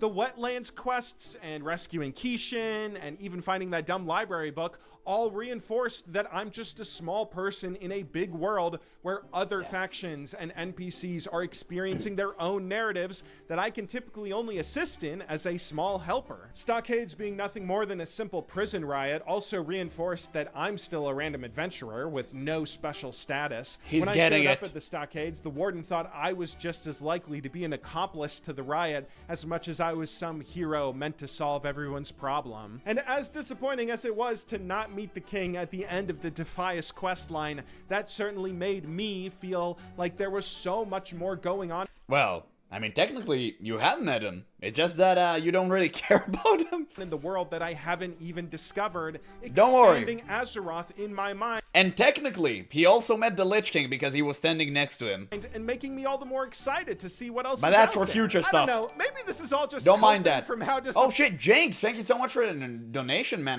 Wow, you really don't have to, man. Like, you can just type in chat, I'll read it. Do you think Blizzard will ever bring back masculinity? Where is WoW in 2 years, in your opinion? Will Blizzard bring back masculinity? Most likely not. I think they're too ideology captured to do so, unfortunately.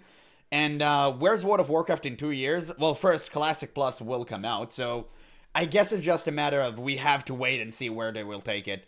Personally, if they learned anything from Turtle WoW, most people will play Classic Plus and pay for it because Turtle WoW was insanely good. The question is, how are they going to improve on it? And I don't think they will do good because Blizzard clearly only care about money, and you're going to have WoW token and pre-ordered mount day one inside of Classic Plus, unfortunately. I say this with a heavy heart. Pointing the Stockades was, but I genuinely think that any fantasy open world needs to keep the protagonist feeling small so the world can stay big. I mean, I've always assumed Exactly. that's why J.R.R. Tolkien made the protagonists in The Lord of the Rings hobbits, people who are literally smaller compared to almost everything else out in Middle-earth. WoW has done a really good job of keeping me humble in that same sort of way. Even though I'm nearly halfway to max level now, I've never been told that I'm some hero here to save the Alliance. I'm mostly a side character in other people's stories, with the disappointments I feel coming from the fact that I just don't get the kind of resolution I might expect. But thankfully, the kind of exciting story with a satisfying resolution I'm after does still exist in the world, and I'm about to run into one right around the corner. Base, and not only that he's right, I kind of want to add something on top of it, because he hasn't experienced it because he's playing Classic, thank God.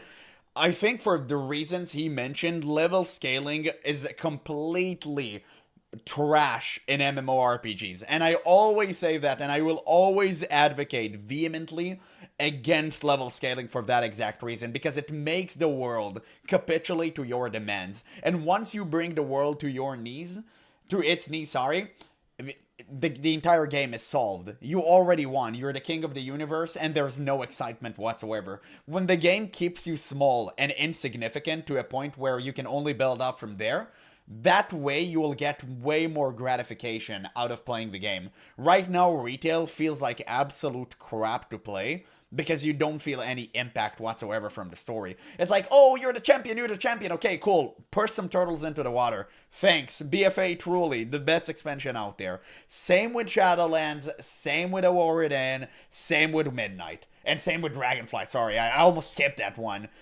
Could you imagine? That's exactly what completely killed the game for me. It's just the inability of Blizzard to understand that we want to be small and insignificant and bunch ourselves with another hoodlums to create a much bigger problem than us.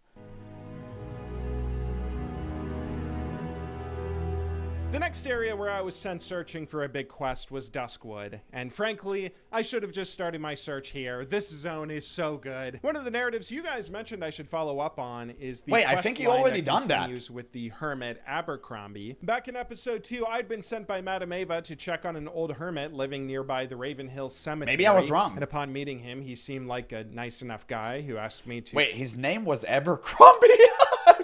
Shit. Dude, I never even paid attention to that. Run an errand or two, since an old man such as himself wouldn't be able to brave all the threats roaming around. The first of those errands was finding the ghost hair thread, which we got with the help of Madame Ava from the nearby ghost Blind Mary, but it turns out that is not the only thing he needs done. On returning with the hair, the hermit then asked me to go and find some ghoul ribs, which is where we last left off. And although this may just look like another fetch quest that is no different than all the others I'd picked up, I was about to see that there was more to this quest line than one might expect. I made my way back out to the Ravenhill Cemetery in the pouring rain, going around and slaying some ghouls to collect their ribs, and thankfully they are not dropped at the most annoying drop rate I've seen. Although one thing that is annoying is that some of these ghouls, when they die, they spawn these two tiny flesh eater things I have to kill, and I don't know how to select an enemy other than clicking on them, which can be tough to do because they're so small, and sometimes it's called they hide tab targeting for a other reason. mobs. Thankfully, that annoyance only killed me once before I finished collecting the rest of the ribs, returning to the hermit, who then told me that all of this is for some effigy he's building. That sounds a little suspicious, but he's just a nice old guy. How much Nah, harm that's can he fine. do? That's like your average Alliance player. It's okay. Don't look into it. It's completely fine. Abercrombie then tells me a few weeks ago he was picking some herbs when a Yeah, it's like a horde player NPC asking you for 10 different like bear asses. Just don't question it.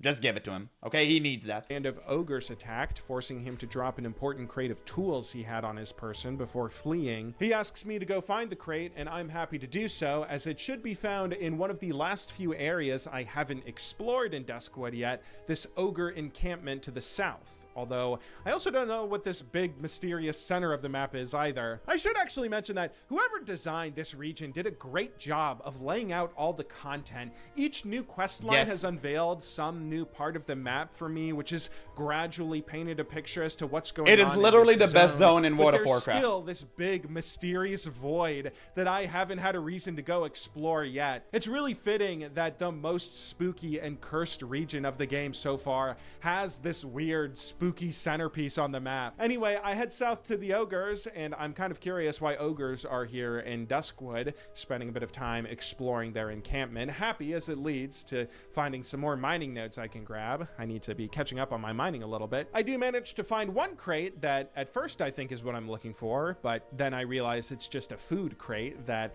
has some healing items inside. It's a little annoying that I'm not getting the quest item I thought I was after, but Man, listen, sorry for pausing constantly. Like, this guy, man, that's the best video of World of Warcraft I ever watched in my entire life. It's just, I love how Blizzard constantly spread it throughout the game water and food crates just for the player to just kind of immerse themselves and actually get to do something useful. I think that's really, really great. It was so fun. Even if you never use these, just the immersion aspect of it was so powerful for them to, for me to wish they kept them. But again, I love seeing these little secret drops hidden around the world that reward exploration. I keep exploring, picking up some more mining nodes until I see a cave entrance, which I assume is the place that Abercrombie's crate is in. After fighting my way through a couple ogres, I have to pause, slightly shocked at how good the atmosphere is here. The dark red of the flames, the bones hanging from the ceiling. Blizzard sure as hell know how to build incredible atmosphere, even when they're so limited to what a computer can do graphically. This was all back in 2004. And now all you have is rainbow flags and people with makeup. That's it. That's all you get. You get into a cave, and you know what? Unironically, it is scarier than this. How did this game come out in 2004? That just blows me away every single episode. As I'm searching for the crate inside the cave, I grab some Blizzard more is still mining the notes in king for a meantime reason. When WoW a is still random the king. player trades me some resources, because again, the WoW community Jade. is the nicest in all of gaming. But after some more searching, I can't seem to find the crate, so I assume that He gave I him a missed it precious gem. outside and head back out to look for it a second time. My second pass around the ogre encampment yields absolutely nothing though, so I then head back inside the cave again, only to still not find the crate. I feel like a bit of an idiot here. I mean, there aren't that many crate-like objects laying around, and I can't seem to figure out where it is. Part of me, though, does appreciate the fact it's not in some obvious location, because I actually have to search through all the rubbish on the ground that makes me notice and even appreciate the detail that some environmental artist at Blizzard put into crafting this part of the map all those years ago. Finally, I eventually stumble on the crate that was just outside the entrance to the cave I kept running in and out of. Man, and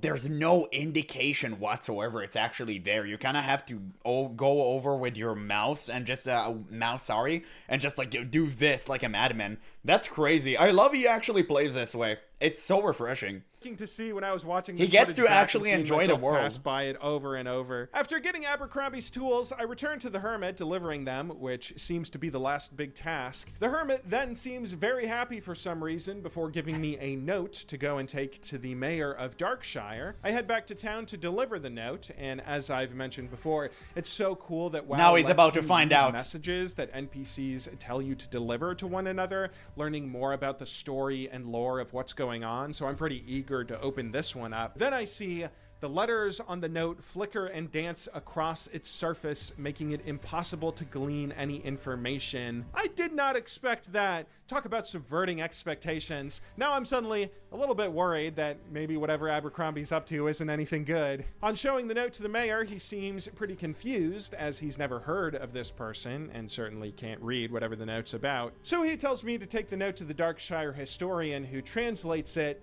and tells me apparently Abercrombie has done something unspeakable. Greetings, Mayor of Darkshire. I have grave news for your town. I fooled the bearer of this note into aiding me in my latest, most dire creation, a fiend of flesh and bone and twisted metal. As you read this, it's likely outside my humble dwelling, gnashing its teeth and waiting for my word to go forth and slaughter. But you'll know soon enough, the Embalmer.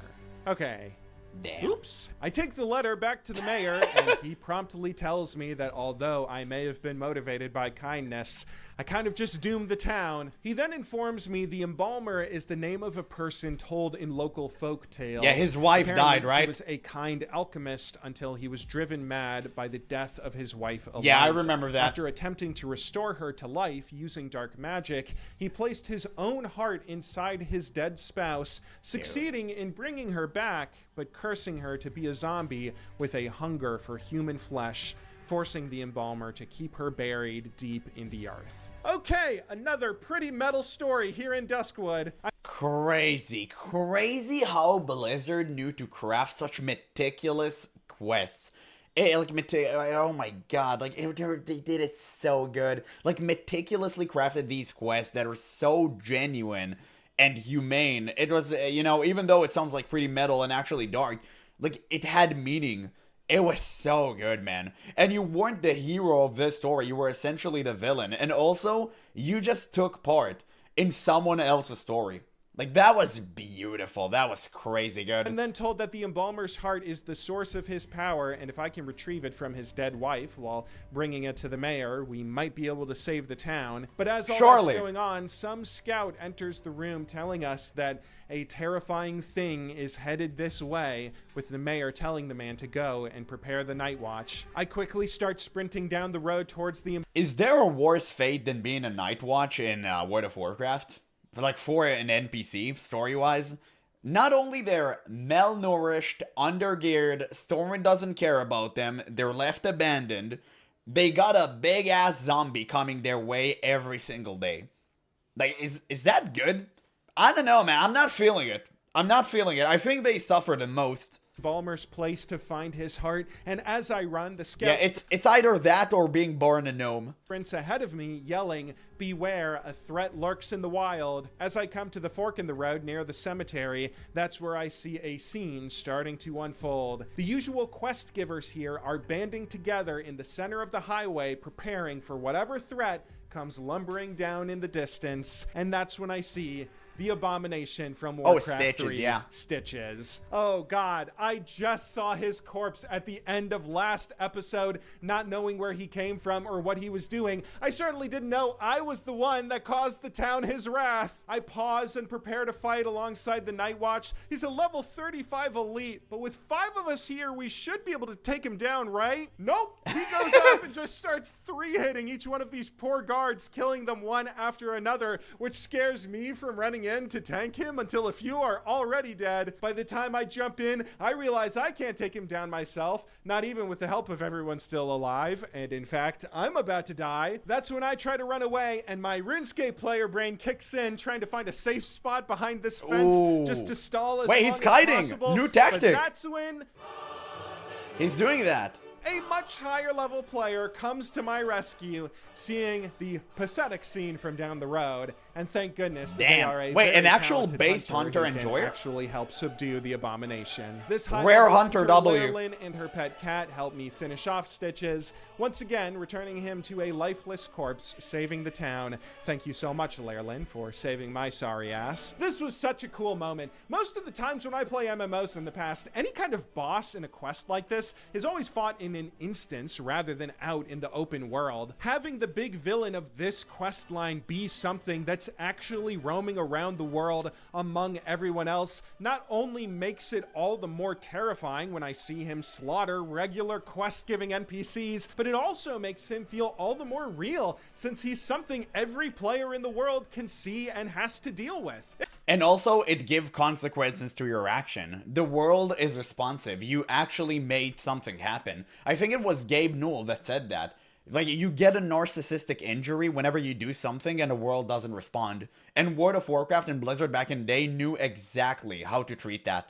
Amazing. Actually amazing. Genius game design. It genuinely feels like I really did mess everything up and almost caused the end of Darkshire. Also, I have to love the throwback that Stitches is just an abomination from Warcraft 3. I beam with joy every time I see any kind of reference to that game. But with Stitches dead, I head back out to the hermit's shack, finding the grave of his wife lying behind it. I read the gravestone before doing anything else, which gives me a nice reminder of the motivations that kicked off all this chaos. I've always found stories to be boring if a villain is just some random guy that wants to destroy the world because he's evil or whatever. It's always so much cooler when there is a real, relatable motivation behind an antagonist. And losing a loved one is something I can certainly empathize with.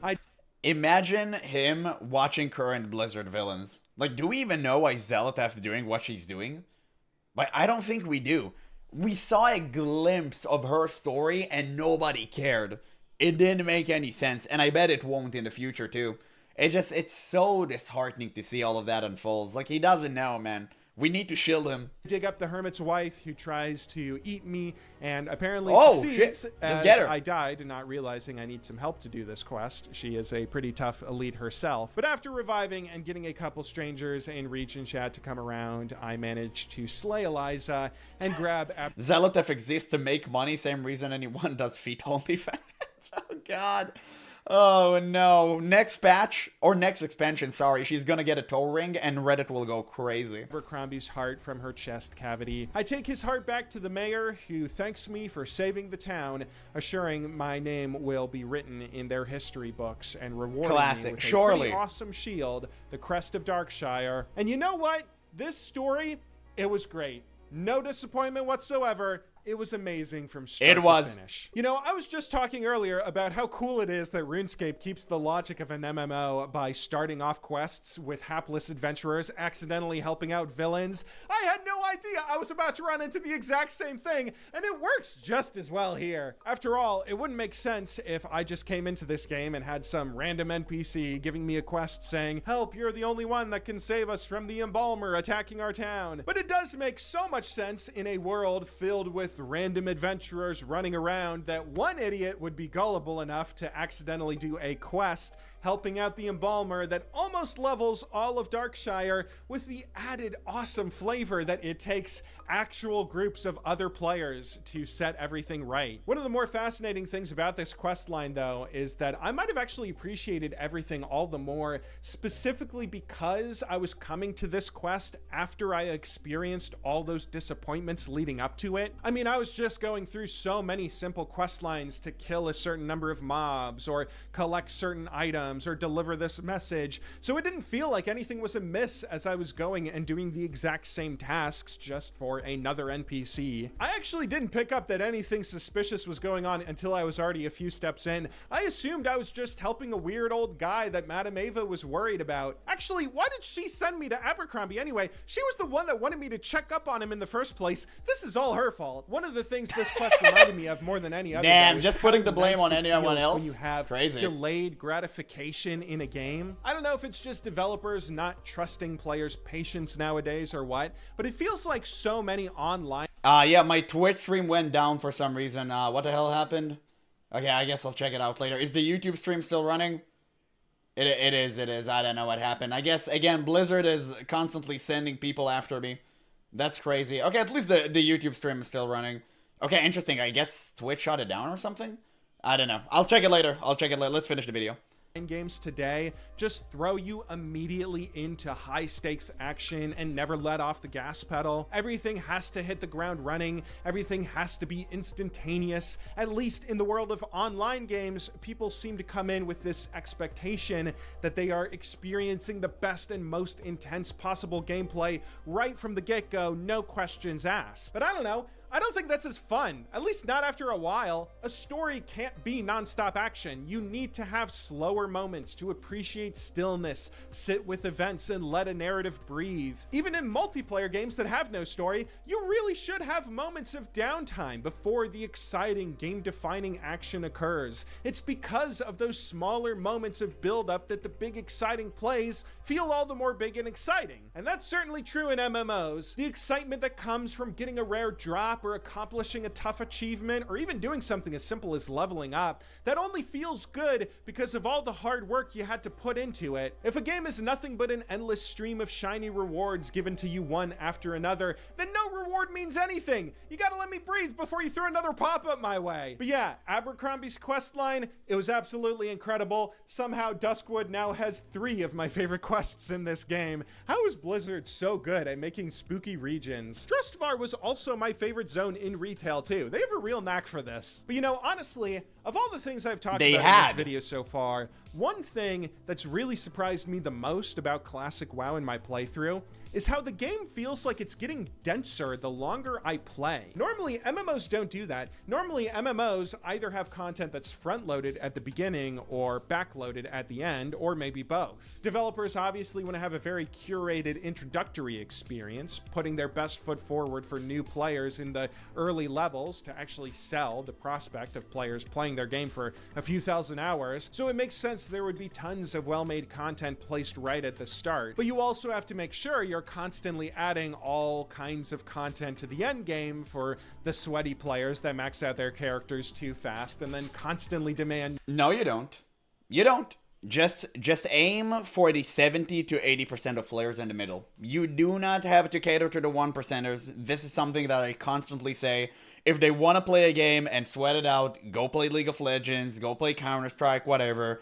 Don't try to force your esport mentality onto an MMORPG game. Never try to do that. New challenges and items to grind for, so that's why it makes sense there would also be tons of well-made content in the end game. But that means for most MMOs, if there's ever a weak point, it's the mid-game where players are stuck between those two. And that's why it's so surprising to me that WoW is getting denser the more I'm entering the mid-game. I am seeing more noteworthy stories than ever as I continue playing. I'm getting more areas to explore with more secrets hanging around in each one of them. I've got a quest log that's never empty. I have tons of new regions I'm about to step into. I also just found PvP and tried to queue up for my first ever battlegrounds, even though the queue never popped. That's another thing I can't wait to try. And on top of all of that, by now, the game's giving me so many abilities and gear options, I bet I could spend over an hour just trying trying to fiddle with how to best set up my ability bar. It's incredible how much stuff there is in this game and how I'm never running out of things to do,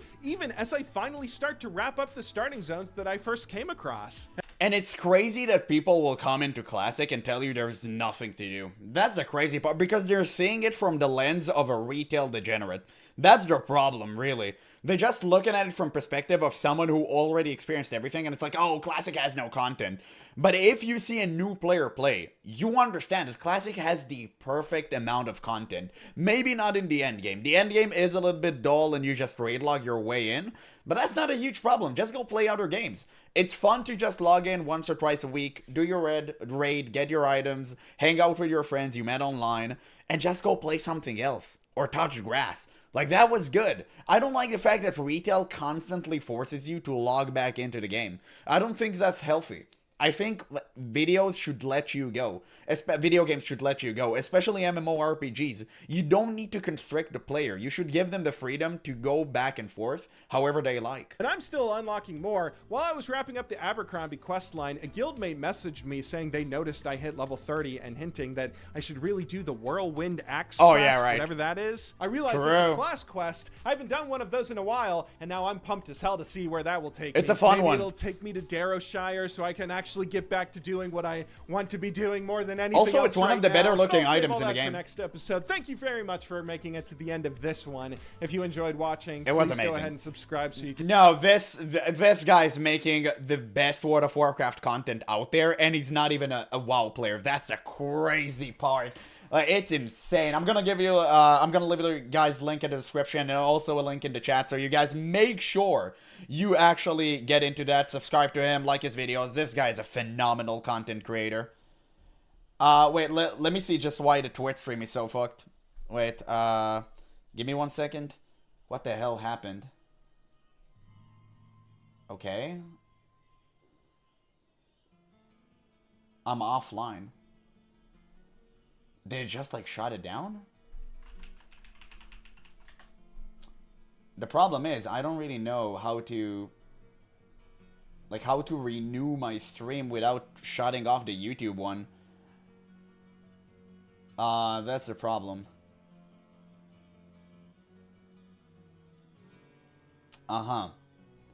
Okay, I guess I'll try. Listen, if it disconnects my my YouTube stream, I'll be up in a couple of minutes, okay? I'm just going to click something. Should be able to just click the live button. Yeah, but it's like my built-in stream, and the YouTube stream is piggybacking off of it. By the way, take a link, guys, before I leave you. Wait, let's see. Just before anything bad happens, I'm gonna leave you guys the link. There we go. So, wait, I'll click the button. Let's see. Okay, did it turn it up again?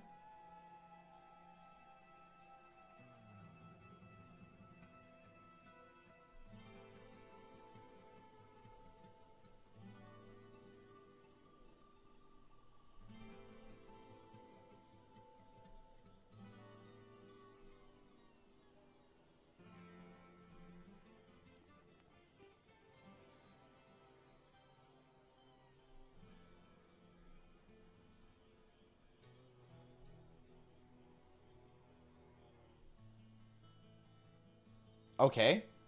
It seems like I'm live again. Can you guys see me? I don't know if it disconnected my YouTube stream. Is there anyone here? What the hell happened? It's so weird. First time that happened. Just completely disconnected me.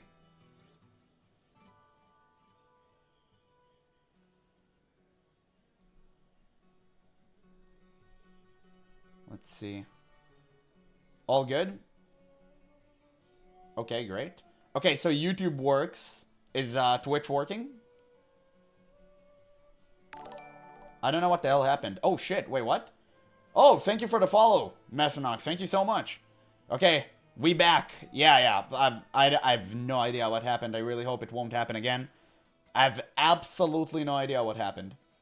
Okay, that's it just like died randomly? Like, what the hell was that? Interesting. Interesting. Okay. Sure. Well, guys, it's time to play, so let me change the stream anyway to Guild Wars 2. So now we can all be in line. I hope we can kill that boss in 2 hours.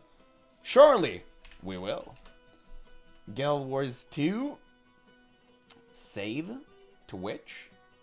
Unstable. Oh, I have poor network connection for Twitch. Why? Okay. Blame Holly Longdale? I think I should. So I have an extremely poor connection over Twitch for some reason. I have unstable connection, but on YouTube it's perfectly fine. Stream health, excellent. So YouTube is working fine and dandy and Twitch is actually messing up? I literally never touched like any option. Maybe Twitch is like yeah, bitrate are unstable as hell. Okay. Well, listen guys, if Twitch, for whoever watches on Twitch, if it becomes unstable again, just join us on YouTube, okay? I don't know, Twitch is experiencing some current problems. I don't know what the hell is going on. But YouTube stream is running pretty well, so it's fine. Right now, I think the Twitch stream is running pretty okay. I'll just check it from another monitor to verify. Wait, let me just change to Guild Wars 2.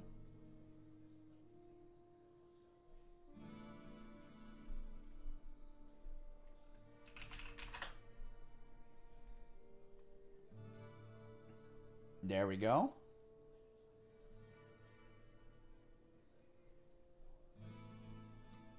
Twitch. GeneralApple. Let's see. Okay, it looks fine. So right now it's still working properly, which I guess is great. Okay, awesome. Well, sure. Okay, that's fine. Right now it's working. It's working. All right, let's go into Guild Wars 2, boys. It's time. It's time to make it happen.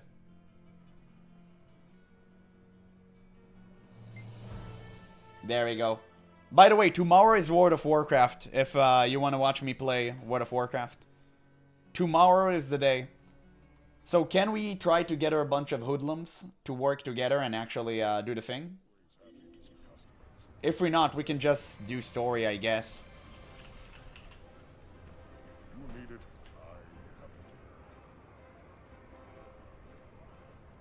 Dun, dun, dun.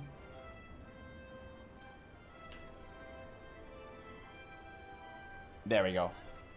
Perfect.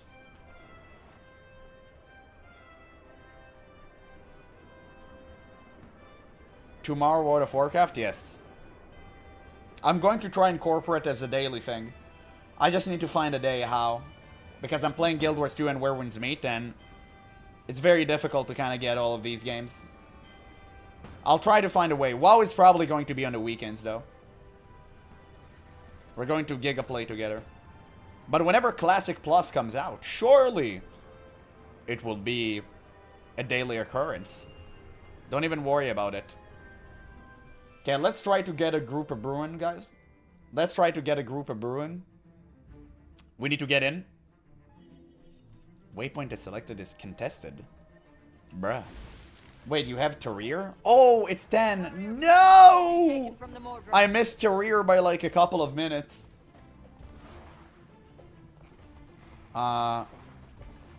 Move.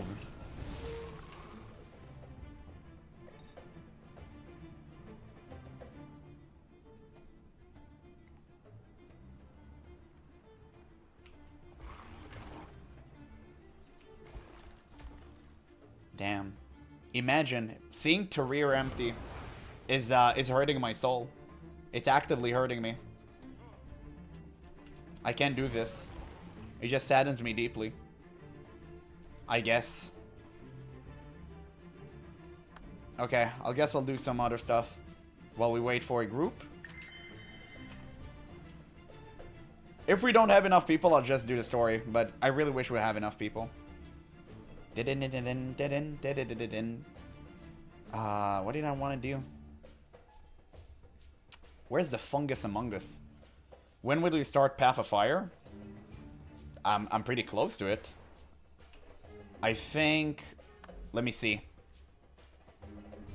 Oh, I'm literally right, I'm literally before the last episode. Like, one path ends. I'm on the last episode of Living World Season 3. So, very soon. I guess a couple more streams from now. I'm still trying to do the raid. I need to do the raid before Path of Fire. Check looking for group. We're trying to get a group ourselves. If we won't be able to do so, we'll plug some few people. But for the most part, I want everyone to be here. Path of Fire hype? Exactly. So, wait, where's the fungus among us? I need it. I want it. I constantly forget on which side that shit is.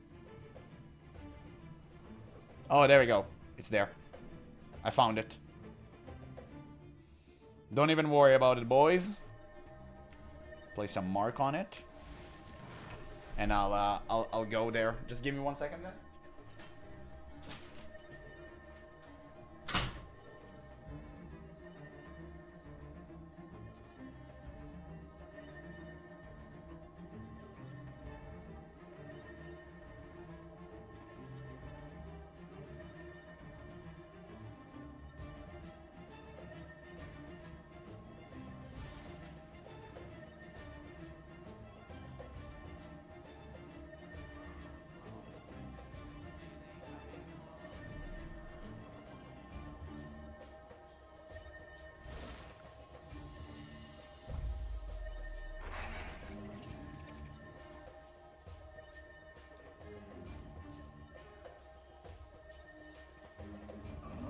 Well met, Commander.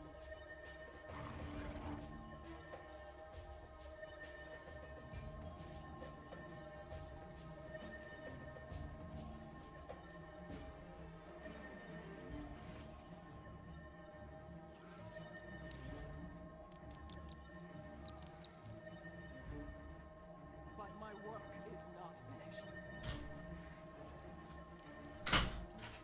I'm back. Hello. Okay, great. Seems like, guys, I really hope I won't need gummy bears for this raid, okay? Don't make me panic. I beg of you. Don't be like this.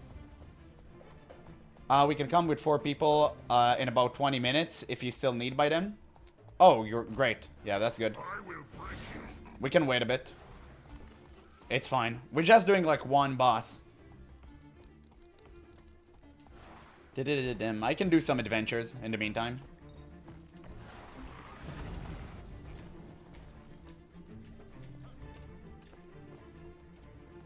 Okay, let's do a fungus among us. That would be Mickey and me plus friends. Sure, but just remember not to tell me anything, right? Mordramont cannot win.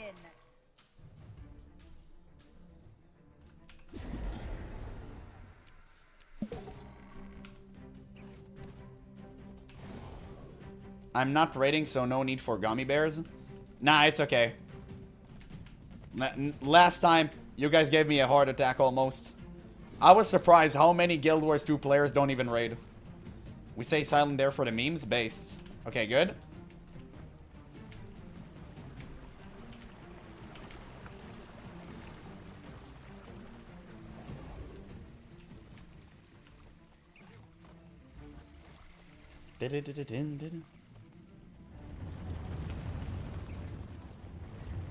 Oh damn, I got giga stunned.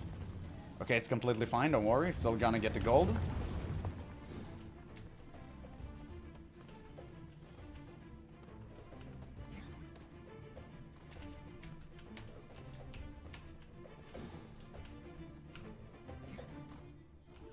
Ah, I tried something new and failed.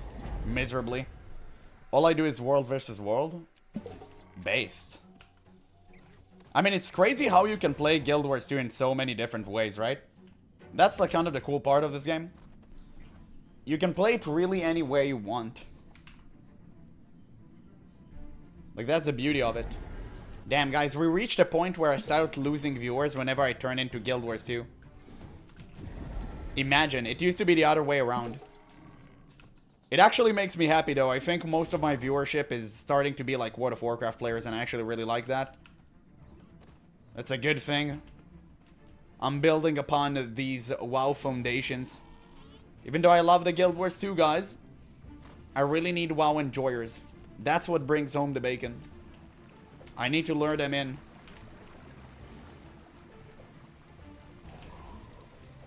There you go.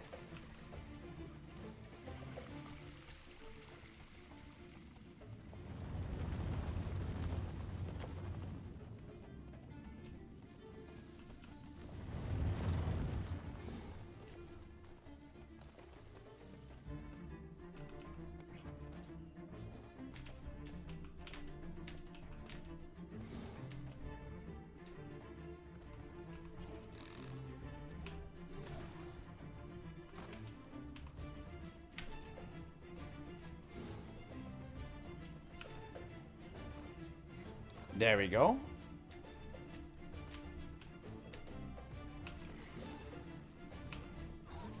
Oh shit, I think I did too early. No, wait, I'm a genius.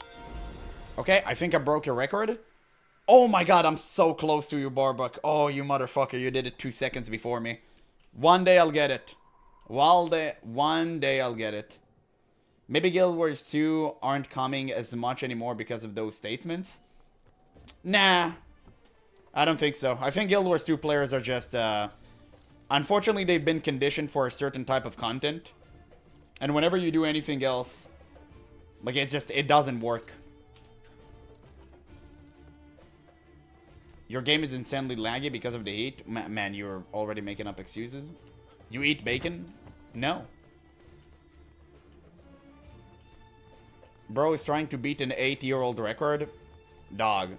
Why you lie? I know you did it yesterday. You're lucky you don't have any dates. You're just, you're playing on, like, hours I cannot see you online. And you're constantly breaking the record up. You should be ashamed of yourself. Okay, anyone in Terrier? That makes you feel better? It does. Like, how did you do it 2 seconds less? It's kind of wild.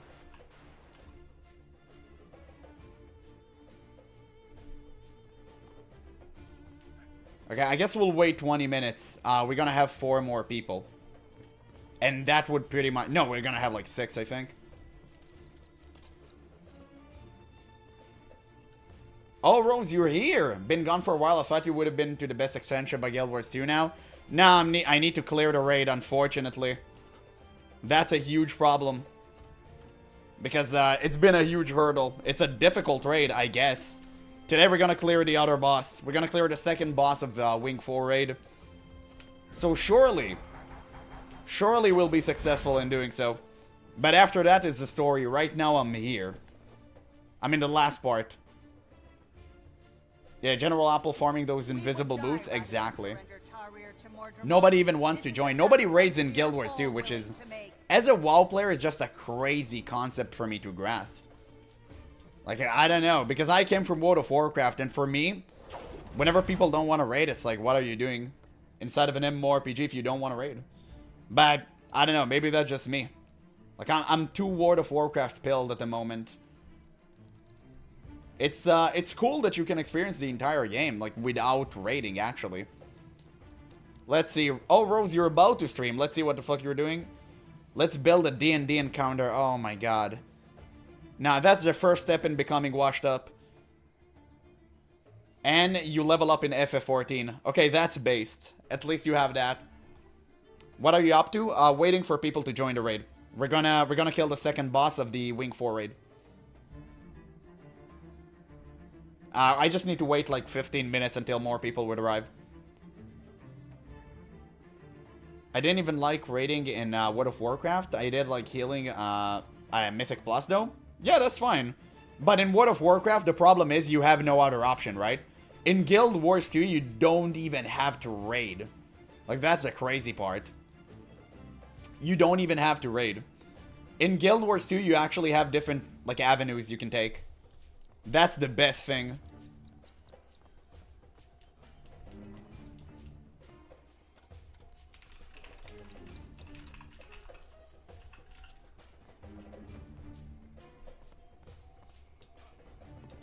Listen, I've been a dungeon master for more years in my life than I haven't. Building something out to sell. My country doesn't have a job, so I have to make one. Fucking based.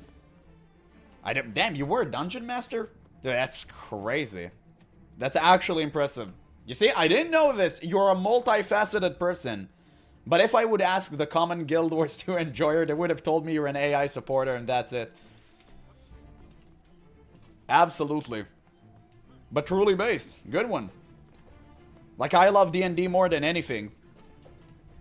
That's why, you know, I play WoW the way that I do. I never raided. I can join the super hard raid. I think we're kind of out of place. We're just waiting for 5 more people to arrive. They're just raiding and then they help us. Before Secrets of the Experia expansion, you had to raid to get legendary armor at least, but that's about it. And since then, for the leggy armor, it is required. Oh, I see. That's where he keep his viewers locked in the dungeon. Nah, they just call me a grifter because I criticize the game just like you. Bro, you want me to show you something? Wait, that's a good opportunity. Let me... Where is that? Let me just find it. Look at that shit. Look at that shit. Look at this. Check this out. I've been targeted again. You know what I was targeted for? For calling Guild Wars 3 potentially pay to win. They literally said, I'm not even joking, if you go and read this article, I don't know if you want to do it on stream or not, they literally contradicted themselves in one sentence after the other. All of this because I called Guild Wars pay to win. I haven't even read all of these comments, like I don't care. By the way, this guy explanation of pay to win is the most dumb shit I've ever read in my life. I even responded to him, and he just kept on deflecting. Their entire argument against pay to win is, I don't care. That's their entire argument. They don't have any solid grounds to stand on. They're like, oh, I don't care if someone is buying their way into the game.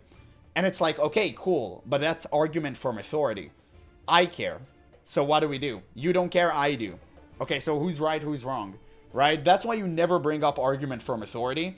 And these people aren't aware of that. So yeah, make sure you actually read the entire article. You'll see that for yourself. It's absolutely nutty. Yeah, even simple backslots are pay to win. Well, I don't care. So how about that? Oh, someone has way more like buffs and stuff. Like, I don't care. Because their definition of pay to win is unless someone gets more power than you physically, like boons and stuff, it doesn't matter. And I don't think so. I think pay for convenience is pay to win. I always have. If you do a process is 100% and someone else can make it with money and 50%, that's pay to win. Yeah, pay to win is synonymous with bad game and they're desperate to not have that label because how dare you tell the truth? Exactly. And I always, and even in this video, I've mentioned that Guild Wars pay to win is moderate. It's not that bad. It's okay. It's acceptable. Yeah, you arguing with a pig in the mud? The pig likes it. True. But it's just funny to see how every single video I will upload about Guild Wars 3 or Guild Wars 2 being, you know, having something bad implemented inside of it will automatically get shared on Reddit and dislike bomb into oblivion. It just kind of makes me laugh. But it is what it is.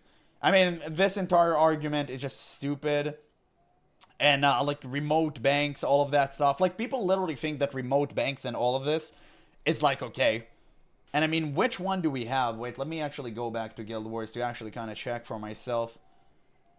Yeah, anything that gives you an advantage for IRL money is pay to win. We can argue the extent of how pay to win, but it's still pay to win. Exactly. Yeah, go play some mobile games, then you see a real pay-to-win. PC is nothing. Not sure who they are, but some people are spending 100k on mobile games. No, you're right, listen. That's what I said. Other games do it worse, but it doesn't mean that Guild Wars 2 doesn't do it. I mean, yes, mobile games are predatory, they're garbage, insane gacha, but Guild Wars 2 is also engaging in that behavior. Mobile games being absolutely predatory dogshit doesn't absolve Guild Wars 2 from all sin. It's the lesser evil, but it's an evil nonetheless. Yeah, Throne and Liberty is the newest MMO from NCSoft. Maybe Guild Wars 3 will have something similar. Well, it's going to die in the same way if it does happen. You can post a video showering Guild Wars 2 with praises. If you give a single critique, it's over. Yeah, that's why I'm not banking on Guild Wars 2. Guild Wars 2 is a waiting room for Classic Plus. You need to understand, I've reached a point in my YouTube career, after 2 months of streaming, where I get more viewers playing World of Warcraft than Guild Wars 2. And this is the point that I wanted to reach. Because I'm a WoW player. I'm not a Guild Wars 2 player. I love Guild Wars 2, it's fun, but I'm preparing you guys always. I say this in every single stream. I'm not going to remain inside of that game. Like, you need to get this. Whenever Classic Plus comes out, I'm out. But by that time, we should finish all of the expansion. I already purchased all of them. We should finish all of the oh shit. Wait, my bad. It quit. Jesus. Imagine skipping to Visions of Eternity. But, wait, let me just click play and quit this. Commander, come in. Okay, good. Wait, timey, no! Good. Okay, never mind. I'll just delete all of that. Ignore that. Ignore that. A little bit of a fuck up. No news yet, but Dude, is she gonna just speak? Is she gonna yap in the microphone Divinity's reach at every single turn? You got the rabbit? What does that mean? Since the Balthazar incident? Wait, let me just Since you're from there, I'm guessing you have some sway. Besides, let me just mute that shit. Okay, so as I was about to say before I got distracted, I got the rabbit mount. Holy shit, wait! No, I actually got a bunny mount! Oh, that's crazy. Bro. Okay. That's insane. Wait, what is that? Okay, we'll learn it. Well, it's for a different time. Let's say with a basic raptor. We'll learn it. But, yeah, as I was about to say, anyway. Wait, one bus left, so 5 to 10 minutes. Oh, okay, it's fine. Just do all the raids. Yeah, we're gonna clear everything. Rabbit has awesome skins. I assume so. I don't really know. Wait, I got the rabbit from Visions of Eternity? Dude, that's kind of wild. No way. You had that before. I got it from episode 6? Yeah, totally calculated fumble to unlock the rabbit. Shit, they know. Yeah, don't use the rabbit in Heart of Thorns. It's gonna make things easier that way. How did you get it? I accidentally clicked on Visions of Eternity. And I accidentally got it. But never mind. I will use it. Yeah, the issue with calling Guild Wars 2 a pay-to-win, which I agree with, is not a fair way to classify the game, considering how the term is usually used. But, dog, I can't change reality. Guild Wars 2 is pay-to-win by definition. Me calling it pay-to-win, I don't need to, like, change the entire term for the sake of Guild Wars 2. You understand that, right? Guild Wars 2 is the best balance of all games. For a free game, it's impossible to not sell some stuff. How would they survive? It's the lesser evil solution. And does not affect me. But it affects me. Like, again, Ash, you're constantly bringing argument from authority. Like, I don't care, it doesn't affect you. It affects me, man. Like, don't you get it? That's the entire point. And if they want to survive, just sell cosmetics. Cosmetics and bundle and all of that. Like, can't you see how infinite gathering tools are a huge problem? Like, don't you think this is a massive problem within an MMORPG? I'm asking, for real. This could have been a skin. It shouldn't have been infinite. It could have been a skin. Like, look at that. It's really, really bad. You think it's pay to win, but don't say by definition, please. But it is. It is. It's selling you advantage. It's selling you shortcut. It is pay to win. It's less pay to win, but it's pay to win. Like, what are we talking about here, even? Yeah, they even have noob traps in the cash shop? Fucking based. I never gather. Oh, again, it's a you thing, right? But you understand how infinite gathering tools are problematic inside of an MMORPG. You must. It's not a good thing. Skyscale is literally cheat. You need to buy episodes for it. Well, if you need to buy content for it, it's fine. Like, I don't, like, that's basic. That's completely fine. Yeah, it is pay to win. Buying those things just ends game. If you buy legendaries, what's the point of playing the game? It's a game based on collecting stuff. True. Absolutely. I have a rechargeable teleport and infinite silver salvage-o-matic. It's pay to win now. Come on. I have the same, and I'm telling you. Like, that's why I'm telling you. Exactly the same thing. Yeah, it's just quality of life. It's nothing win-related. I've played 8+ here without spending a dime on the game and doing the same as everyone else. Quality of life is pay to win. Everything that, if a process is 100%, if you getting a legendary takes you For the sake of example, let's say that getting a legendary takes 10 hours, okay? And I come in and I spend money and I do it in 4 hours. Or I do it in 1. Don't you think it's pay to win? Like, serious question. Don't you think that's pay to win? Hey, let's stack your bag so they won't have to waste time getting rid of all of it. Unless you get all the tasty bag space. Yeah, we got ahead of time. Exactly. You create problems and you sell the solutions. Yeah, ignore those paid catering tools too. Abhorrent. These things are 100% pay to win. Anytime you don't spend on inventory management and another other similar tedious tasks could be time spending on getting progress. Absolutely. Time saving consumables and every single thing that saves you time, it is pay to win. By definition. It is, but it's still horizontal. After you buy your first exotic, you can do 95% of the content. No, I'm not saying they're locking you out of content. I'm just saying, it's still pay to win. Like, you can get it. Listen, most Eastern MMOs that are pay to win, they don't really sell you direct power from the shop. They sell you an insane shortcut. That's a massive problem. And the reason they do that is because in the East, it's very, like Japan, Korea, China, it's very, very common to pay for advancement. It seems as like you're giving the developers what they deserve. So it's very common practice there. Here in the West, I don't think it is. I think most people are against it. Yeah, like, you understand what I'm saying? It's, saving time is pay to win. Because it's unfair if it takes you 10 hours to get a legendary. And, like, me, it takes me, like, 1 hour. It's not fair. It's totally not fair. It completely invalidates what you have done until now, and it just makes it worth less. Let's see. Oh, nice. Rose Shining. Hello. How do you do? Nice name. Rose, you still live in the game, in the heart of people. That's the most important thing. Okay, soon we're gonna start the raid, boys. We're just waiting for more people. We're just gonna wait a little bit more. Wait, it seems like my chat got a little bit stuck. Give me a second, I will refresh it.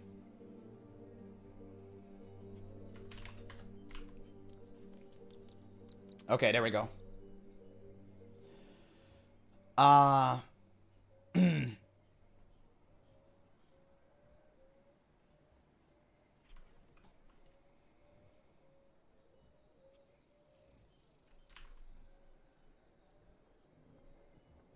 Wait, wow, why did my chat is stuck? Well, I'll refresh my chat again. Give me a second.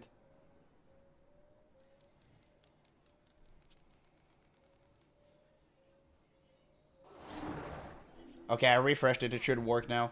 Unfortunately, I missed a couple of messages. Well, I'll read them.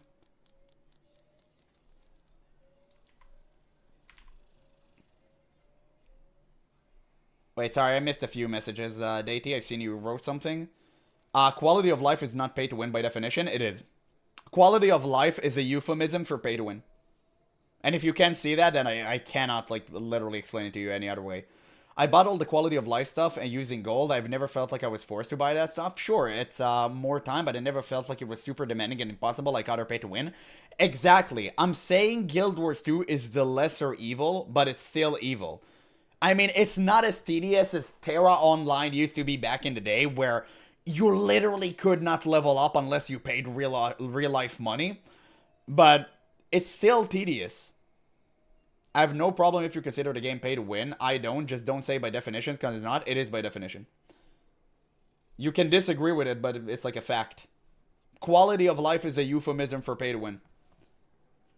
If you want to consider time saved as pay to win, fine by me. Just don't say it's by definition, man. You're just repeating the same argument. It is.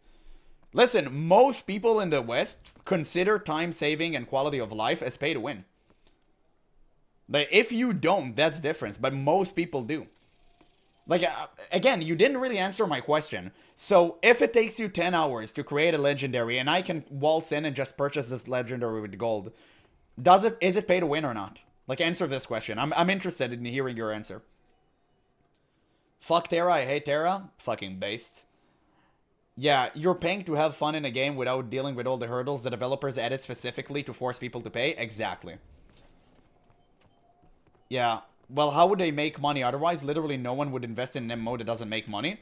Well, first you can make the game, like, better, and not, like, completely hauled by the Rainbow Mafia. And, second one, just, make cosmetics. Like, make cosmetics, sell bundles. Like, all of the infinite gathering tools should just have been cosmetics. I would have purchased them. Like, this? I would have purchased this regardless. The fact that it's infinite, it's just forcing me to purchase it. But I would have purchased it regardless. Like, it's great stuff. It's good skins. I would have purchased these. Like, I have no problem with skins, mount skins, all of that stuff. Emotes, I have no problem with emotes being under a paywall. Like, that's good by me. I love the breakdance emote. I didn't think, like, this emote was pay to win. Like, it was great. It's fine.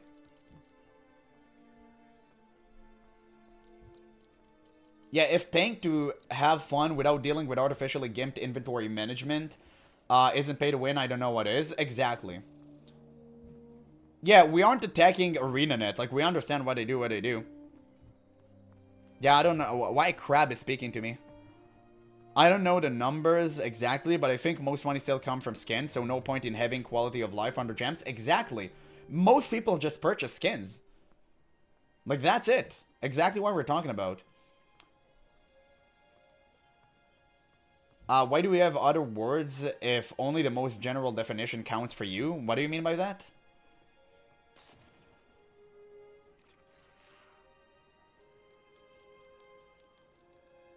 Yeah, those gathering tools, some skin has lower time in gathering. I heard that. I haven't tested it myself, but that's kind of crazy. I think he agrees that it is pay to win. It's just that he doesn't want people calling it pay to win because the term kills games. But they need to know the truth, man. Like, that's why whenever I call Guild Wars 2 pay to win, I always say that it's moderate. I never say, oh, dude, it's pay to win, Korean MMO slop. No, never. Right? That would be disingenuous. I never said that, and I never will. But it is pay to win. Like, we gotta call it how it is, man. I can't just lie about it. That's the thing. Obviously, it's not a Korean MMO slop. And I'll never call it this way. But it is pay to win. Yeah, I'm sure we find one more for the stream to join the squad. Surely. Surely. WoW is based on unfair advantage. It's what motivates people that don't have skill, so they buy an advantage. You come from WoW and you judge Guild Wars 2 so harshly. World of Warcraft is trash. Bro, you can never get a gotcha moment on me flaming World of Warcraft. I know WoW is dumpster tier. I'm fully aware of that. I know that people purchase boosts from bots. You're not inventing the wheel for me. I already know all of that. There's a reason why I don't play World of Warcraft anymore. But you can never gain... You will never be able to get a gotcha moment of hating World of Warcraft towards me. It's not going to happen, my brother. I hate World of Warcraft more than you. Like, you need to understand that. I'm fully aware that WoW is pay to win trash nowadays. Fully aware of it. Like, it's not even an argument. Yeah, call it pay for convenience or buy to play. But pay for convenience is pay to win. That's what I'm saying. Like, don't you get it? I always say that pay for convenience is pay to win. That's the entire point. That's what I'm saying. If you don't count it as pay to win, you do you. But most people from the West do. Is convenience winning? Yes! Because you get more time to play the game instead of fucking fiddling with obscure systems. Of course, you get more legendaries. More time is money. Like, obviously. Duh. You can reach the same result eventually. But one paid the price of, actually going through the turmoil and achieving all of the things by himself. And the other one paid for it. Yeah, it's useless to discuss this. Nobody's going to change what they think. I'm not trying to change anyone. I'm just calling it how it is. You're misunderstanding what I'm saying, man. Like, I don't care if you love Guild Wars 2 or not. We need to call it pay to win because it is. That's the point. I'm not trying to change anyone's mind because there is nothing to change. It is pay to win. Love it or not, it is. Like, that's the part I don't understand. You can love a game and call out the bad stuff, Deity. You really need to understand this, man. You don't have to die on a hill for Guild Wars 2. You love Guild Wars 2. It's amazing. I love that you love Guild Wars 2. I love it as well. But you need to call out the bad stuff. I love World of Warcraft. And I call out all the bad shit. And I love World of Warcraft to death. Like, you understand that? Like, people aren't monolith, man. You're not working for ArenaNet. You can call it pay to win. It's fine. I won't hate on you. Nobody would hate on you. It's okay. Like, it doesn't matter. But we need to be real.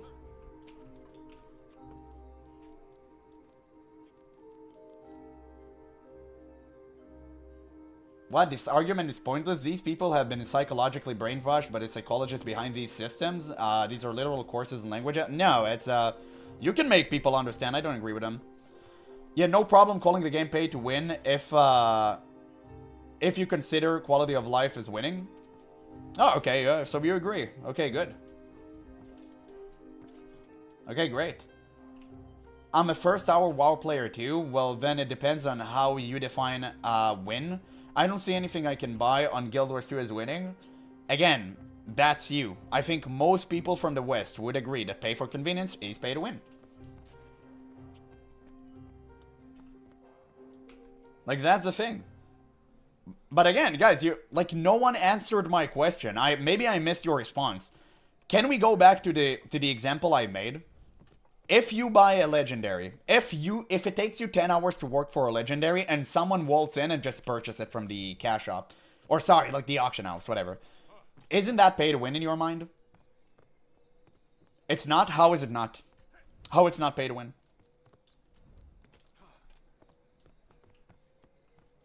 How do you know that? Do you have a study? No, I have a brain, and I've watched like plenty of people play MMOs my entire life. And I've spoken with many, many people. And you can draw a pretty reasonable conclusion. Because unlike any other Guild Wars enjoyer or WoW degenerate, I actually go outside of my box and interact with different people. Like, obviously, you think any scientist made a study about pay to win? Like, what are we talking about here? Of course you can never know this with 100% certainty. There will always be a margin for error. But I think I can draw up a pretty reasonable conclusion.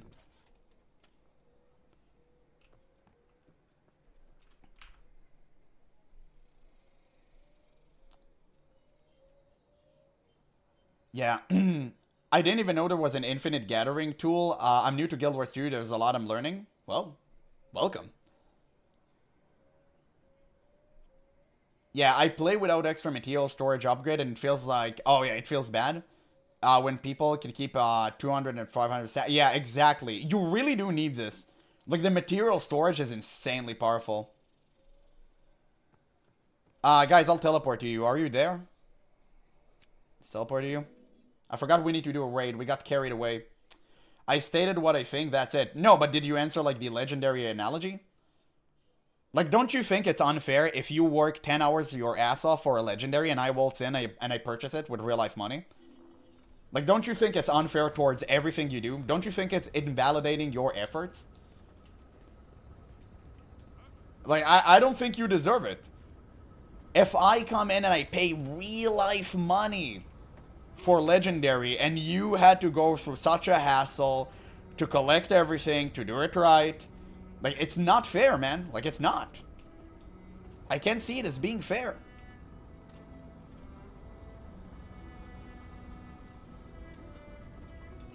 Yeah, how long did they have to work for that money, though? That's the thing. You leave an option for whales that literally earn your entire paycheck in 1 hour. And I know people like this love to whale because that's why they called whales. I have people like this in Where Winds Meet all the time.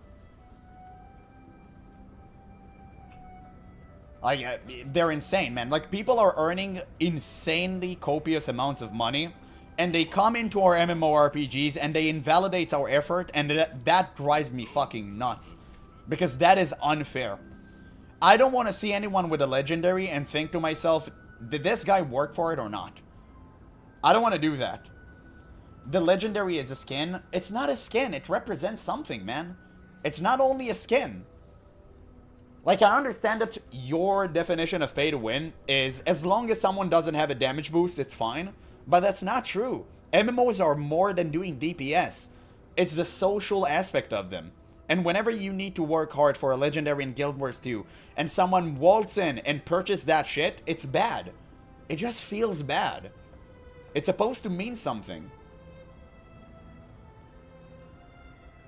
Yeah, I can't say much since I'm new, but it would kind of tilt me if I spent 10 hours getting an item and someone gets in 5 minutes by swapping their card. Exactly. Good hunting. It's incredible how people get up their ass because someone doesn't accept their point of view. I'm assuming you're talking about like Gene here, but like I'm talking here. And I got banned in PvP to write in chat, based. We fucking got you, bro. You got gigabaited. It was all a joke. Pay to win is fine. There is no pay to win in Guild Wars 2. We baited you, Datey. But no, Datey, for real. Like, I think you still didn't answer me. Like, wouldn't it feel bad if I come into your game and I just purchase legendaries? Don't you think it validates everything you've done? It's so easy to get legendary now compared to 10 years ago, but some legendaries aren't. I think it's really good that Gen 2 legendaries, like, they can, apparently you can purchase them from the cash shop. But it's not the case for everything, right? Which is very, very unfortunate. Yeah, you baited me super fine. Dude, I'm a WoW player. Easily, you got baited.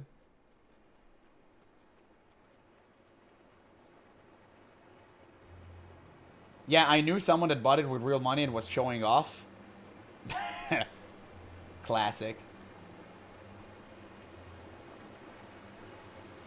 I don't think it's invalidate my time. Then that's you, man. That's you. I don't think most people from the West are like that. Look, that's your opinion. I own Twilight, the only one I really wanted. Explain what is so OP about it. It's not OP, it's what it represents. But yeah, man, it's just, I think it just comes down to you guys don't really care unless it's for power. You ask, I asked Deity. But yeah, you think it validates your time? I mean, sure. I don't know how. It's just a huge spit in the face. Imagine you had to work like 10 hours for something and someone swipes their card and get it. It feels bad, man. Like, it feels bad. You should be unique. People should be rewarded for actually putting in the time and effort. Like, that's the problem. Like, you need to be respected.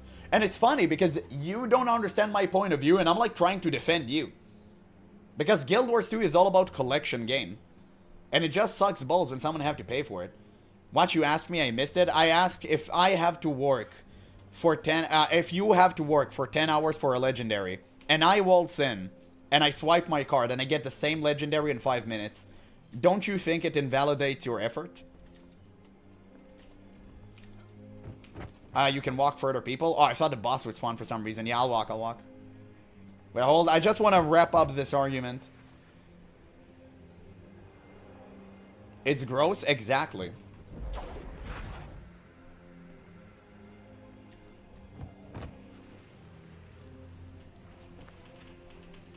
Yes, it does. Exactly. Finally.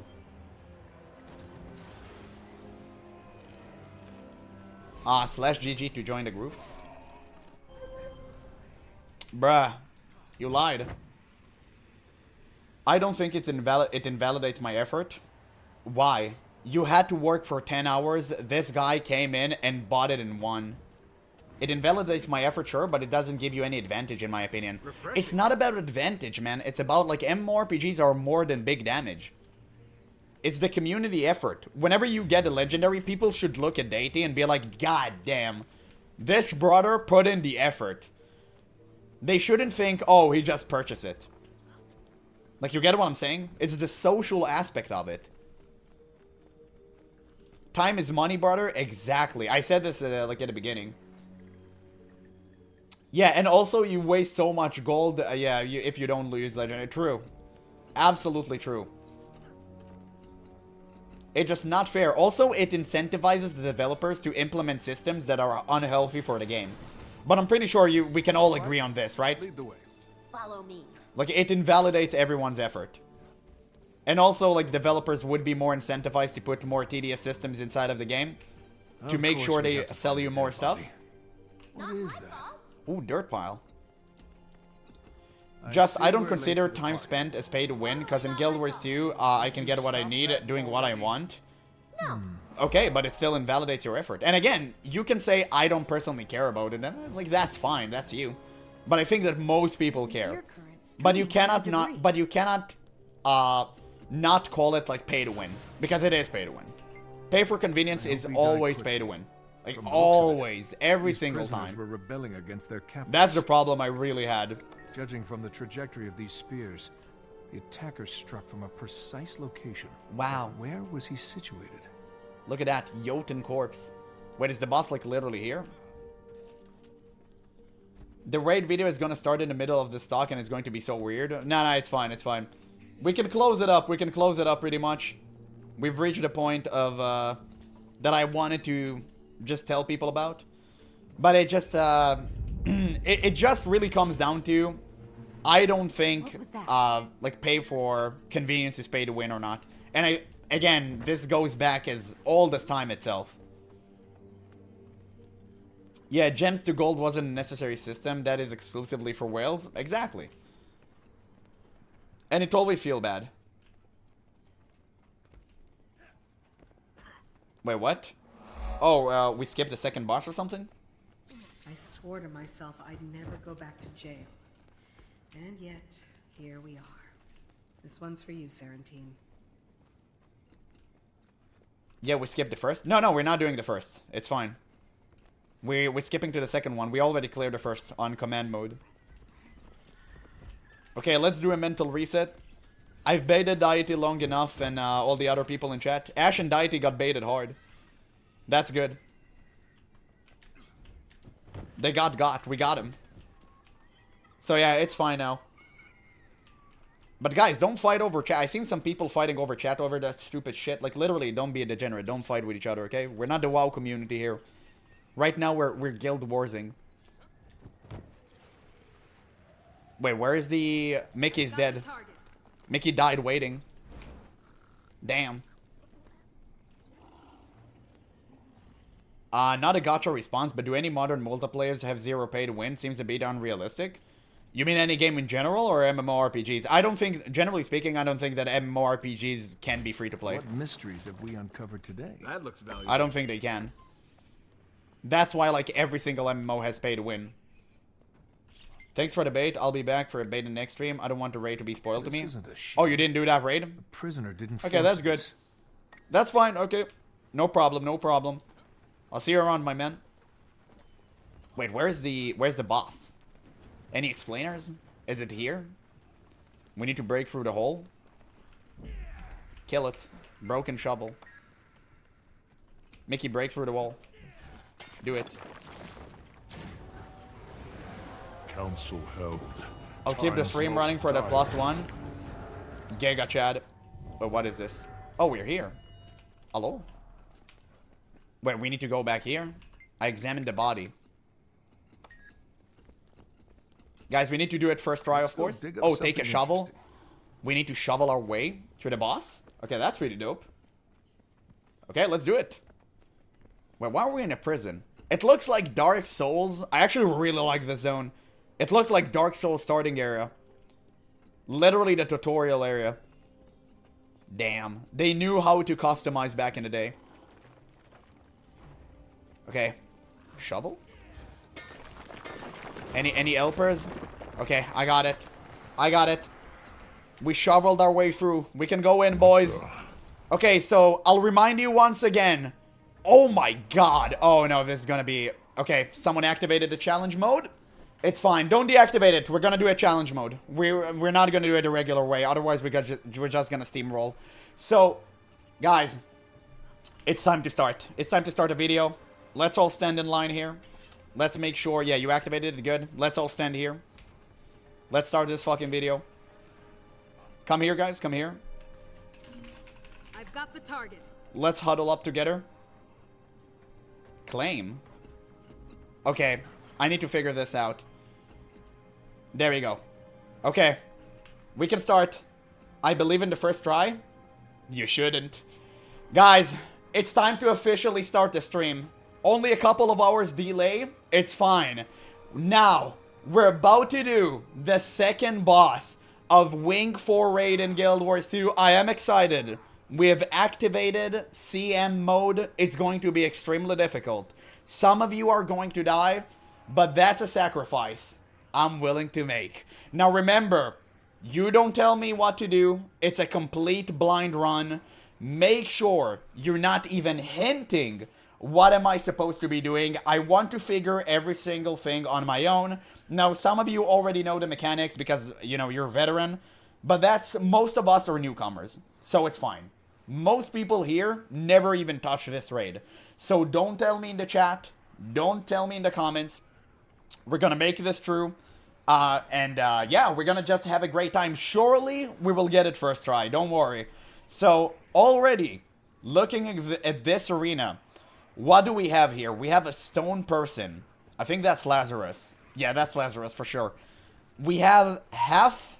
Oh, God. Okay, it's gonna burn our feet. I see. I hope you enjoyed, guys. We will. So, we have this, which burn our feet.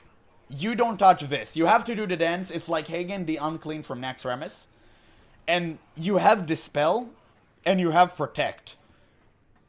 Can I click it? Feels different. Oh, okay, I can click it. So, Protect is create a protective dome that nullifies all incoming damage for a short time. Interesting. And let's see the spell. Oh, damn, you can swap watch once you chose it? Oh, dude, that's kind of wild. Okay, I guess I'm stuck. Okay, interesting. So, I guess unless I can throw it somehow, I can't choose the spell. So, I guess the spell is just dispelling you. And you should have, a boon on you. Okay, what? Who started? Okay, never mind. Okay, let's rock it. Let's find it out. Whatever. It's okay. A bit unplanned. It's okay. Guys, we're already killing him. We're already killing it. Easy. Literally free. Is this CM mode? Okay, I'm afraid we're about to get one-shotted. The ground seemed to...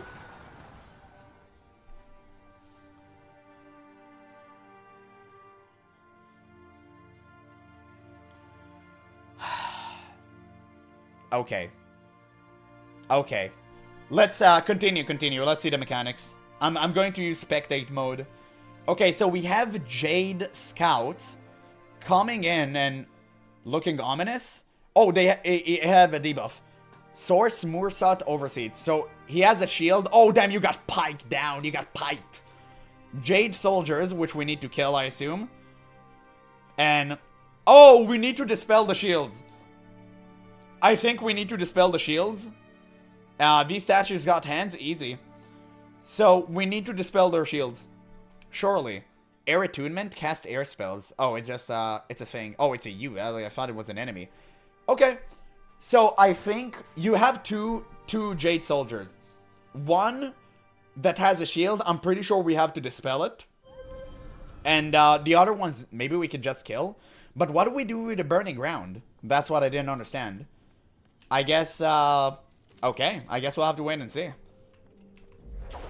This time I'll choose Dispel just for the sake of seeing it. But guys, like, don't start, okay? Let me start the fight. I was literally in the midst of figuring it out. Wait, oh, you already have a third thing? Claim. Used to this. Okay, place near the center of a tile to claim it for your team? What? Oh, so you really can only choose one. Uh-huh. I guess the cooldown is very, very long, so I shouldn't use it. Claim a tile. So, wait, place center next to a tile to claim it. Aha. Okay, so orange tiles are theirs. And I guess that I need to claim the tile whenever it comes too close and we need to kite a boss around it. And we need to do it by order. The question is, how many people we need on each roll? Clearly you need some people on Protect, some people on Dispel, and some people on Play Style. I think we need most people on Play Style. But, okay, sure. Or maybe only one dude can take it? Maybe I missed it?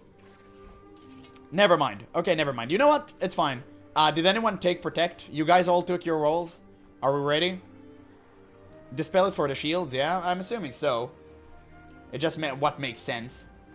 So, I'm assuming... Okay, we took everything? Okay, we can start. I'll try to pay attention to the tiles. So, the start is pretty simple. It is. I'll try to claim a tile whenever it comes too close. I don't know if tiling is like permanent. Yeah, they're arriving, be careful. I see it. Okay, I see it. I don't know if we need to move it. What? Homie, what happened? What? Hunter's Mark. Was that like a boon or what the fuck? Dude, he literally stepped on me. What the hell happened? I didn't even get to click. Last time blue was bad, no, blue is good. You don't know. You don't know. I mean, you have pikes coming from the ground. I don't understand. I think we need to defeat the soldiers before they fully metastasize. I might be wrong about that, though. It's kind of difficult to understand. Game over? What does that mean? Maybe I shouldn't have waited. I'm not really sure. Okay. Now the entire arena belongs to him. But somehow you guys survived. Like, how did he do that? That's what I'm asking myself. Okay. I guess... Okay, let's try again. Man, I gotta figure it out some way. So it's very, very, very ominous. Interesting. Interesting. Yeah, we need to start in the middle. We are like... Someone always starting it. I don't know who. Like, let's just take our things and... Like, please let me start, okay? So we won't be confused.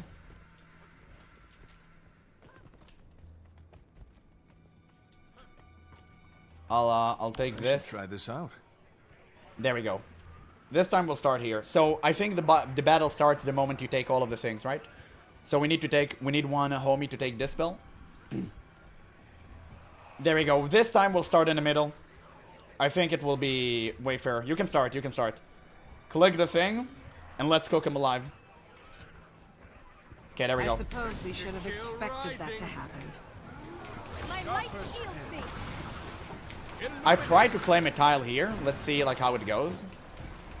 Okay, I clicked it. Oh, it's a 5-second cooldown. Smash them. Okay, so wait, can I just place it? Okay, I have claimed a tile here. Okay, so it did work. It did work. I guess we can kind of waltz around and kite it. Oh, this is a fun mechanic. Oh, we need to kill the Jade Scouts. Let's kill the Scouts, guys. Oh, shit. I claimed the tile. I claimed the tile. It's fine. I got you. I got you. Guys, why do I tank? No! Why does it go on me? Wait, what? And we killed the Jade Scout. But I think we figured it out. You need to claim it back. You need to take the thing from behind. Okay, so blue means pie comes from the ground. And, like, orange is just bad, so you need to claim the tile. Okay. I see. So, basically, we need to follow the soldiers, and we need to destroy them very, very quickly. And some soldiers have shield, you need to dispel it. And you don't not let them metastasize. Right? Because, I think I'm using the right term.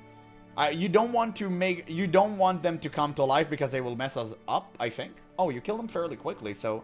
Wait, what is the point of this? It's kind of interesting. Okay, maybe I'm wrong about this.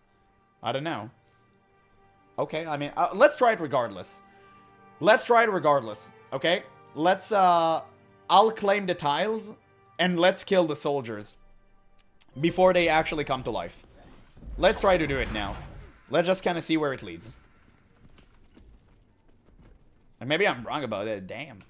Man, figuring out rating stuff on your own, that shit is difficult. You need to activate your brain cells. Last time it took me like 1 hour to see the dance thing. I could get used to this. Health, vigor, Claim? recovery. Okay, you can take the spell and start.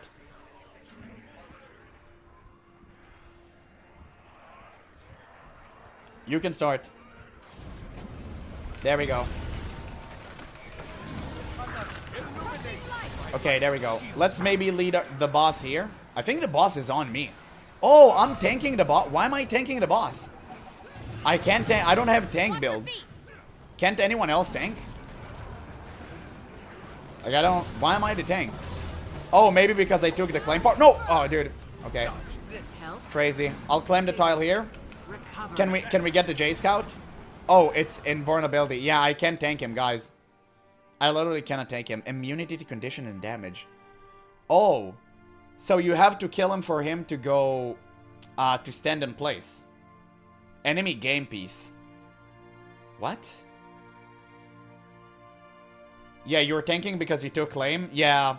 Oh, it sucks. Okay, so someone else will have to do it. Okay. Let me figure it out. Enemy game piece. It means it does something. But what do I play? What the hell I'm doing with these soldiers? That's the part that gets me. Yeah, you'll take claim next. Exactly. It kind of sucks. I want to be the claim guy, but sure. Like I don't have the appropriate build. By the way, guys, don't tell me the mechanics. I'm reminding you. I'm trying. It's a blind run. I have to leave. I have to lay down. It's too hot in here. It's okay. It's okay, Barbara. You tried. You tried.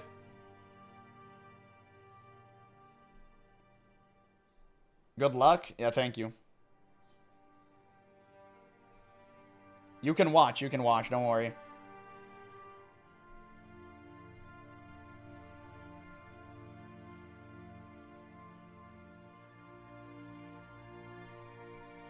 I mean, I have no idea what to do with these scouts. Enemy game piece. Okay, this is the blue tile. Yeah, they stand on it and they live, so it's fine. I do get that. But what's the point with the other parts? Wait, guys, don't kill them without me. Why, are you insane? Wait, so you can just ignore the soldiers?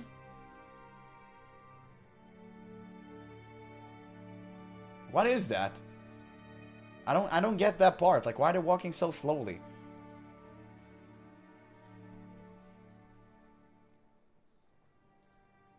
And you have this coming out from the ground. I will take claim so you can dispel. Okay, thank you. I appreciate it. I mean, I don't think it's a difficult boss. I just died to tanking because I didn't know I was doing this. Guys, Mickey is dead. It's over.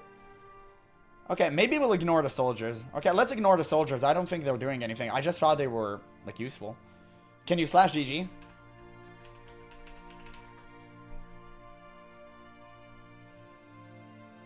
Let's find one man to fill up the group.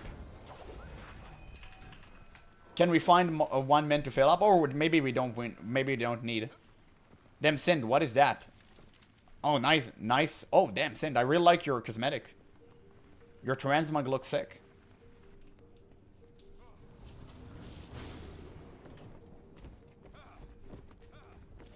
We can do it as 9 people, right? I don't think we need 10.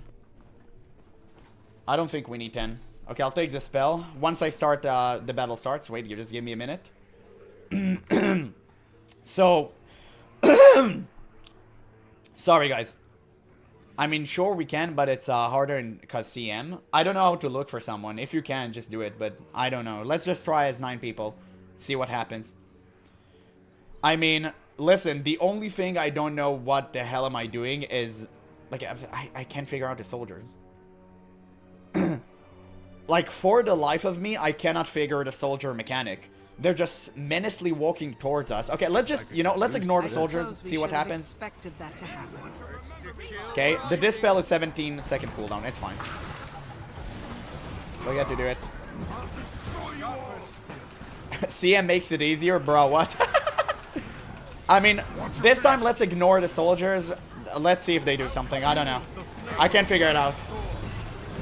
I really have not a damn clue.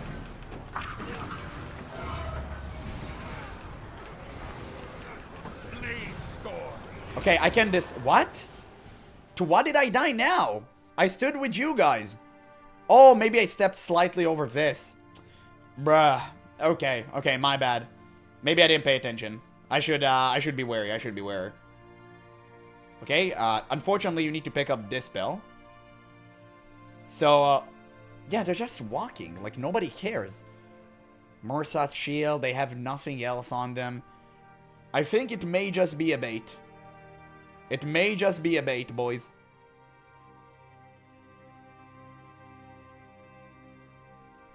Uh-huh.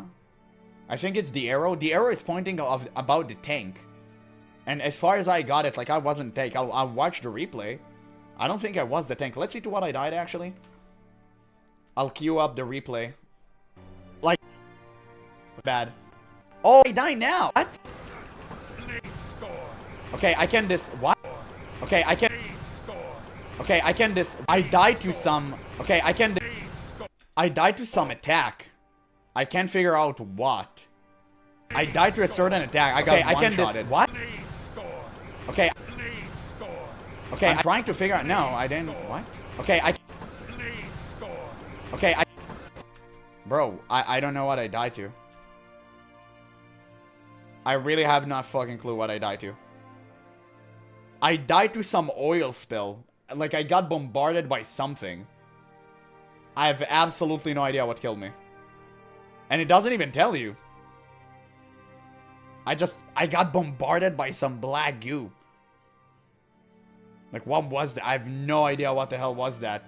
It was the spikes? No, it wasn't the spikes. Like, I have absolutely no idea what I died to. Absolutely no idea. That's... Okay, sure. The CM mechanic kill you? Bruh. Like, I can't figure out which one. I understand that I died, but to what? Maybe I should look at my debuffs. Maybe I had a debuff on me. Like, I watched the replay right now, and it looks like I got bombarded by an oil spill. I don't know what happened. But let's try to figure out. Okay, sure. Like, I have absolutely no idea what killed me. It looked like I died to some bombardment from an oil spill factory. I don't know. Let's try again. I really do not know. I'll try to stand with you guys. Wait, do I have a debuff on me? I have something? I don't. Maybe I'm missing a boon or something? Isn't this just a DPS boss check anyway? Bro, I'm doing a blind run. I don't know. I'm doing this for the first time. I'm not a Guild Wars 2 player. I'm a WoW player trying out Guild Wars 2. You know, Mickey, I'm standing with you. You know what's up. If I die, I just blame you. Okay, let's see. Blue stuff. What? How am I the only one dying? Maybe I died because I didn't stand in blue, but even then, it's stupid. Like, why am I the only one to die? Because I'm holding the spell? What the hell? Okay, this time I'll rush to blue. This time I'll rush to blue. Okay, I'll just rush to blue. Let's see what happens. I think the boss is targeting the person with carrying this spell or some shit. Okay, it doesn't make any sense. Because how you guys survived and I and Apple died. Because we have Apple in our name. Yeah, I'll step on the blue stuff. Like, I don't know. Okay. You got wiped. Couldn't be me. Refreshing. See. Oh, Lilius, you're sub Prime? Fucking Chad. Holy shit. How do you do? Since when do you sub with Prime? I don't even remember. I might have missed that. Forgive me.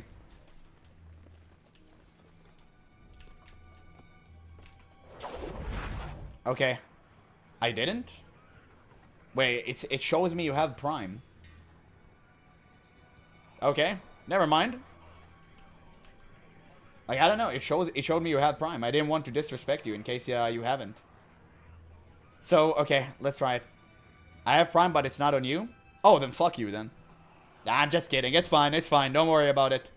Don't worry. I guess it's just a Twitch thing. Let's see. Okay. So now I'm just gonna step on the blue stuff, okay? I think the boss is targeting me because I'm Mr. Streamer. I think the boss knows. I'll be extra careful. Let's pay attention to the blue stuff. Surely we'll just kill him. Don't forget to claim tiles, guys, okay? Watch your feet. Boss is stream sniping, exactly. Okay, I'm waiting for the blue stuff. I want to see, like, literally show me. Show me the blue stuff. If I'm dying here over frivolous shit. No, blue! Blue! I'm standing here. Oh, wait, here is blue. Okay, I survived. So it was the blue stuff. But you guys didn't step in it.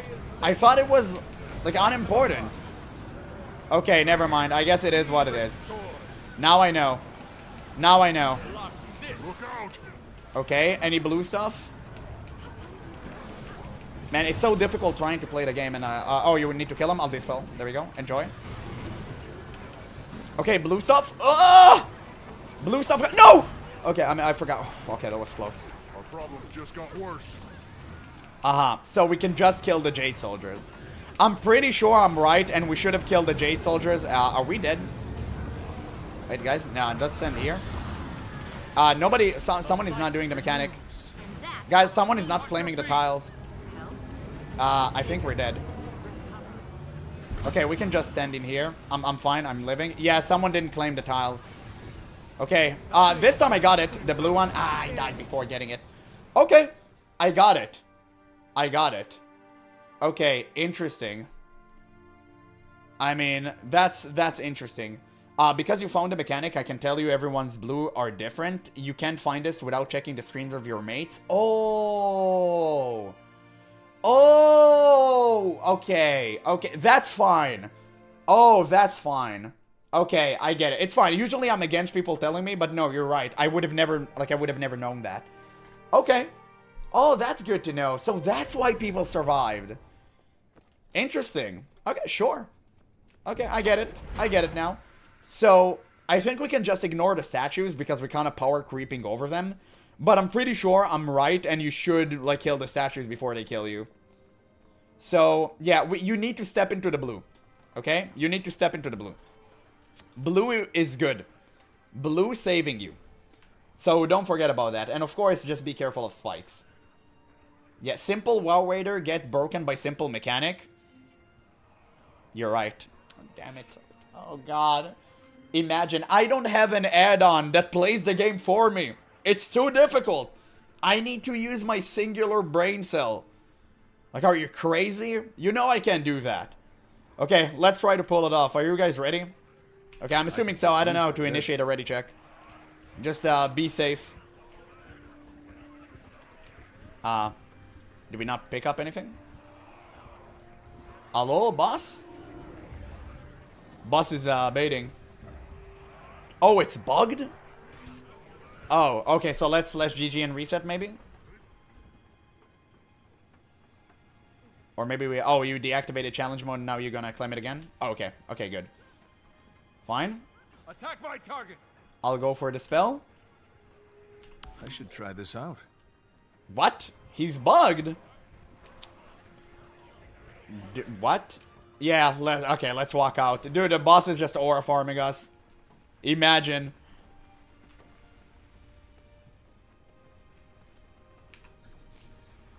Bugs in my video game. Your protect is bugged? Oh, really? Oh, we're missing protect. Wait, is the guy with the protect, can /GG? Refuses to fight, refuses to elaborate. We need to reopen instance, I guess. Can't we just /GG?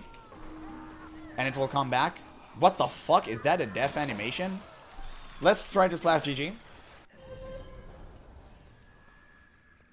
Oh, stay GG? Okay. Stay GG, stay GG.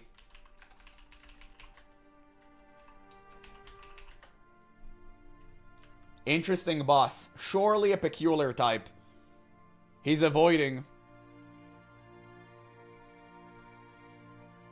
It's still bugged? Okay, so we go out and go in again. Let's reset the instance. Yeah, we need to reload. Let's reset the instance. God damn it. Okay, I see I need gummy bears after all. The boss is fucked. I see. I see. This is a gummy bear raid. I thought I wouldn't have to bust it out, but we need it. We need it. The true end boss? Exactly. Tell me when to join.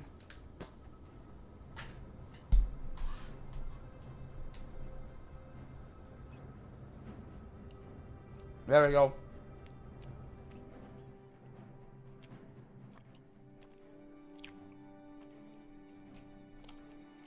We need to talk. Are those edibles? Bro, no.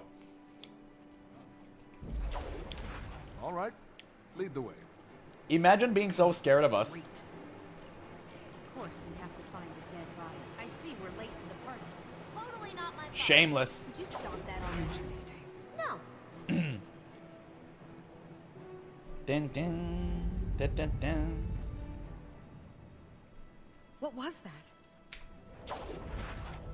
I swore to myself I'd never go back to jail. And yet, here we are.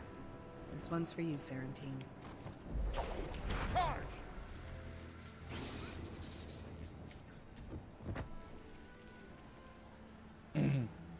The final boss will be a thing if you try to see him first. We will.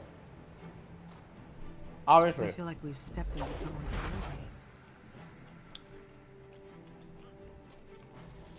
Like, doing this not in CM is redundant because you can just steamroll through everything.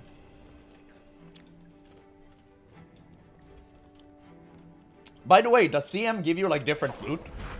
I forgot to ask.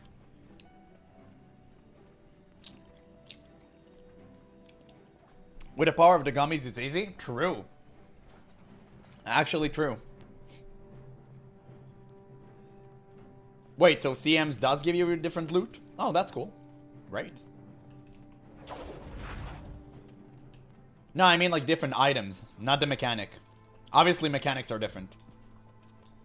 Not different, but more? Oh, okay. That's good to know. We're missing someone.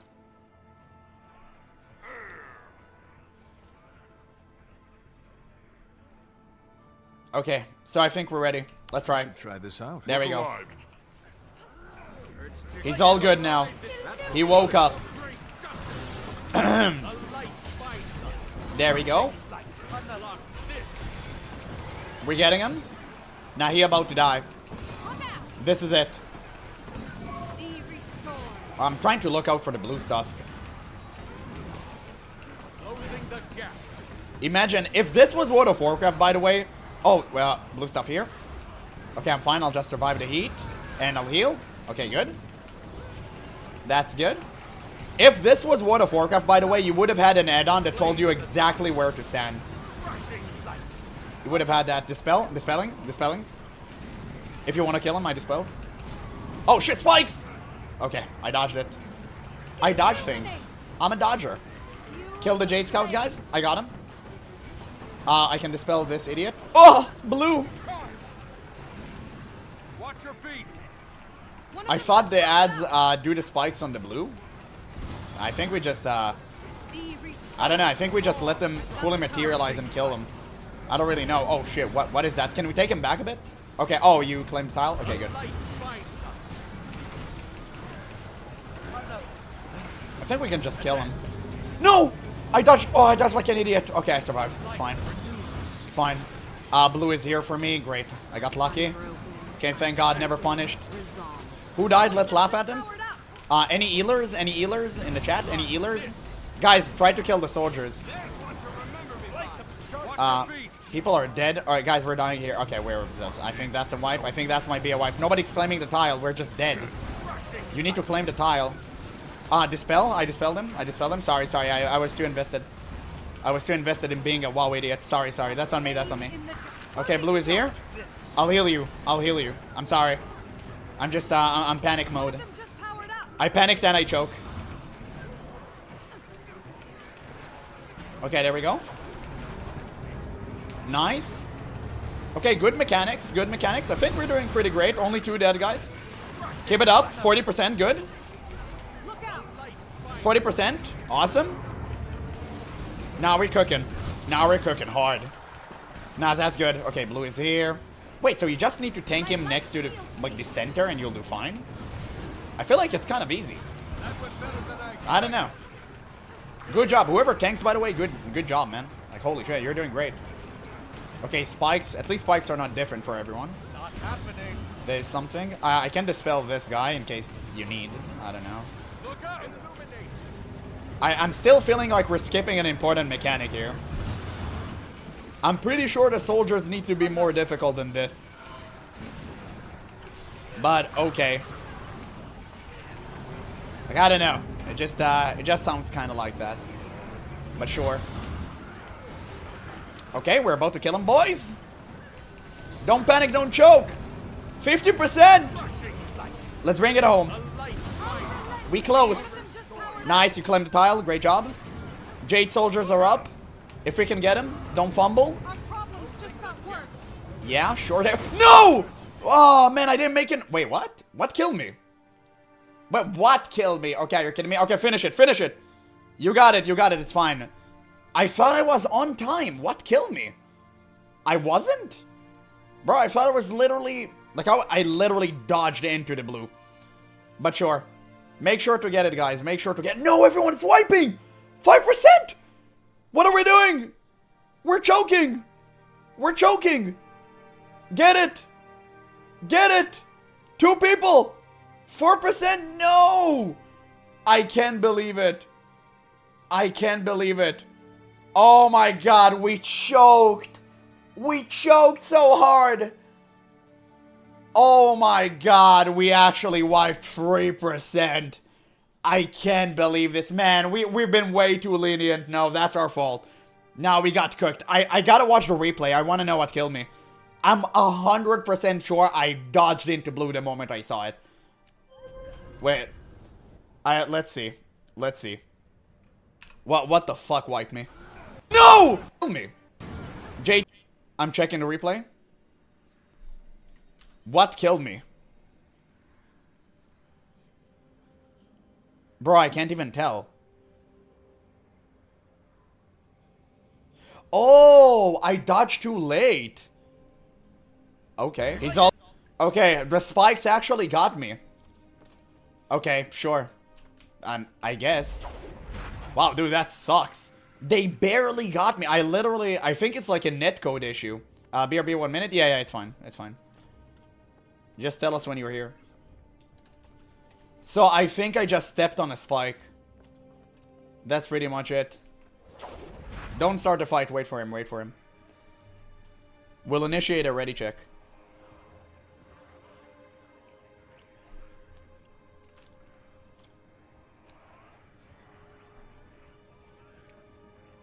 We hear you checking the replay? Good.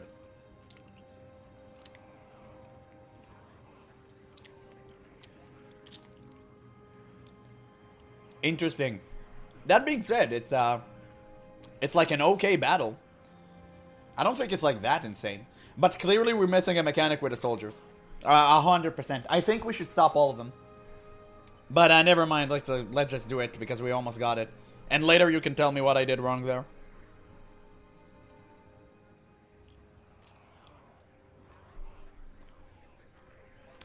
Back? Okay. Go. Well, that feels Watch your different. surroundings. Still rising. Blade storm. Advance. Guys, we can't fumble like this again, okay? It was a little bit embarrassing, but that's fine. Surely we'll get it now. Watch your feet. Watch your feet. I think I died just touching a spike. Maybe I dodged in a little bit too late. I thought I was on time. I watched the replay. It looked like I was on time, but for some reason it still got me somehow. I don't know really how. Okay, there we go. Now I'm safe. Good. Good. Oh shit, what?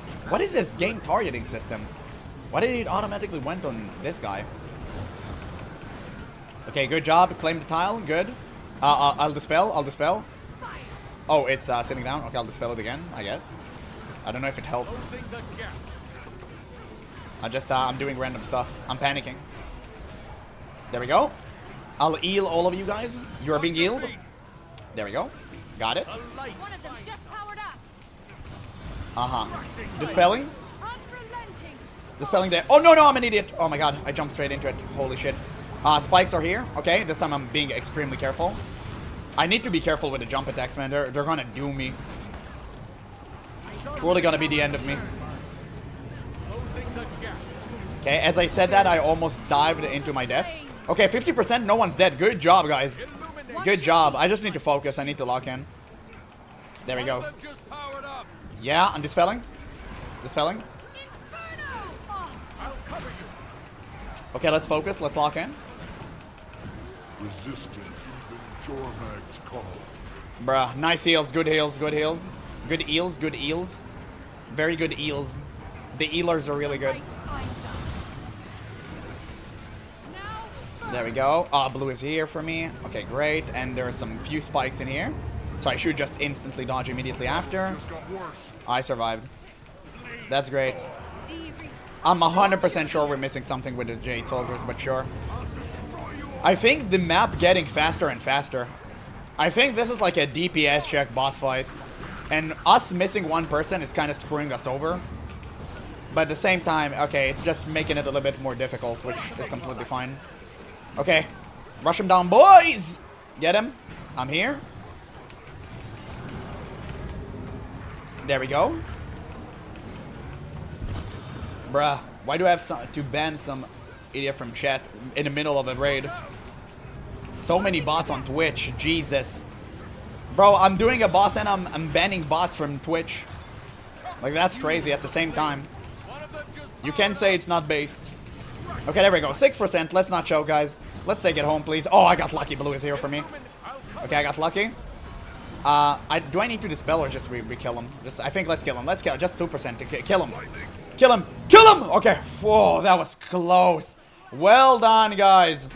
Well done. Easy clap. Is this a world record? It must have been. It must have been. Nah, this gotta be a world record or something. That's crazy. Wait, what? Clear time, rank 1, 0 seconds? Oh, you had like cheaters in the game or something? What do you mean 0 seconds? How people cleared it in 0 seconds? What? What is that? Okay. Surely we're breaking a world record here. You guys have a bright rating future? Thank you. Damn, look at that juicy loot. Guys, that's it. That's it for today, okay? We ran out of stream time, unfortunately. What was that? Unfortunately, we ran out of stream time. I mean, I only have half an hour to play, and I cannot do it any longer. So, yeah, it is what it is. I don't think we'll be able to do the other boss on CM mode. So, if you want to do the other boss, make sure to tune in 3 days from... No, 3 days from now, not here. A Friday? No, Saturday. Saturday? I think Saturday is our next raid. Okay, guys? So, if you want to, like, tune in, make sure you check in the stream. Make sure you join the Discord. I always notify people first. Thank you guys so much. You've been great. It's been absolutely fun. I know a few people are new here and they were pugging. Dubone, you are one of them. So, thank you. Thank you guys so much for everyone new. And, yeah, thank you guys. Laika, too. Like, so many people. Great. It was great knowing you. Thank you so much for coming and tuning into the stream. It's been a blast. Now, a little bit about the boss. Oh, you're not new? Wait, who are you? Milo. Oh, dude, Milo, that's you? Wait, why aren't you representing the guild, you idiot? What are you doing here? Bro, swap that. Have the guild banner. Have some decency. What are you doing here? I forgot? A damn shame. Okay, so guys, you want to tell me about the mechanic that I've missed? Which one did I miss? Your tank is very nice. It carried you by tanking consideration. You're skipping one mech. Okay, which one? Yeah, tell me. Tell me. I want to know.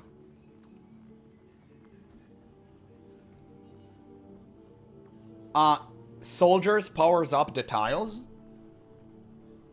Claim tank and claiming the floor. Wait, what? What do you mean soldiers power up the tile? What do you mean by that? So, you kill the soldier on a certain tile and that dispel removing shield from soldiers. No, I did that. So we can kill them, obviously. But what was the missing mechanic? Soldiers move onto tiles and it activates. Oh! Wait, so you tank the soldiers specifically to activate certain tiles? Oh, I understand. I understand. If they activate and come back as golems, they activate it again. Okay. Oh, I see. Dude, what a base, Giga Chat. You actually tanked it in mind that we're missing it. Okay. Yeah, miss blue equal that. Okay, I see it. I see it. Yeah, so they take possession of the tiles they're fit into. I see. Okay. Wow, interesting. Interesting. So we pretty much ignored it by being, like, mega DPS. Yeah. They also claimed the tile. So, oh, that makes sense. Now I understand why when we were at 10%, every tile glowed up. Okay. Yeah, I see. Okay. Oh, no, now that makes sense. Okay, now that makes sense. I do understand it now. Okay, interesting. Interesting. Great mechanic. Very interesting. Okay, it was still good. You know what? I actually really like this boss. It's a nice boss. It's not the most fun one. I still think that, I forgot her name. The white mental lady. She was really good. She was the most fun boss. Easy. But this guy was pretty cool. Great. Yeah, you will like this one, you will love the ones after, I'm sure. So anyway, guys, thank you so much. Thank you so much for tuning in. It's been a blast, and I'll see you soon. It's been absolutely fantastic. It was my pleasure. Thank you, homies. I'm notifying everyone on Discord if you want to join, okay? So probably Saturday we're gonna do the next one. See you guys. Thank you so much for tuning into the stream. I'm going to teleport you into a friend stream so you can enjoy it. And we call it for a day. You'll see. Yeah, I mean, man, if this boss was fun and you're telling me the others are great, like, sure. It just kind of feel like we skipped over the mechanic, but it is what it is. Never mind. It was fun nonetheless. So anyway, thank you guys. I'll see you soon. Make sure to tune in and check the Discord. Bye-bye.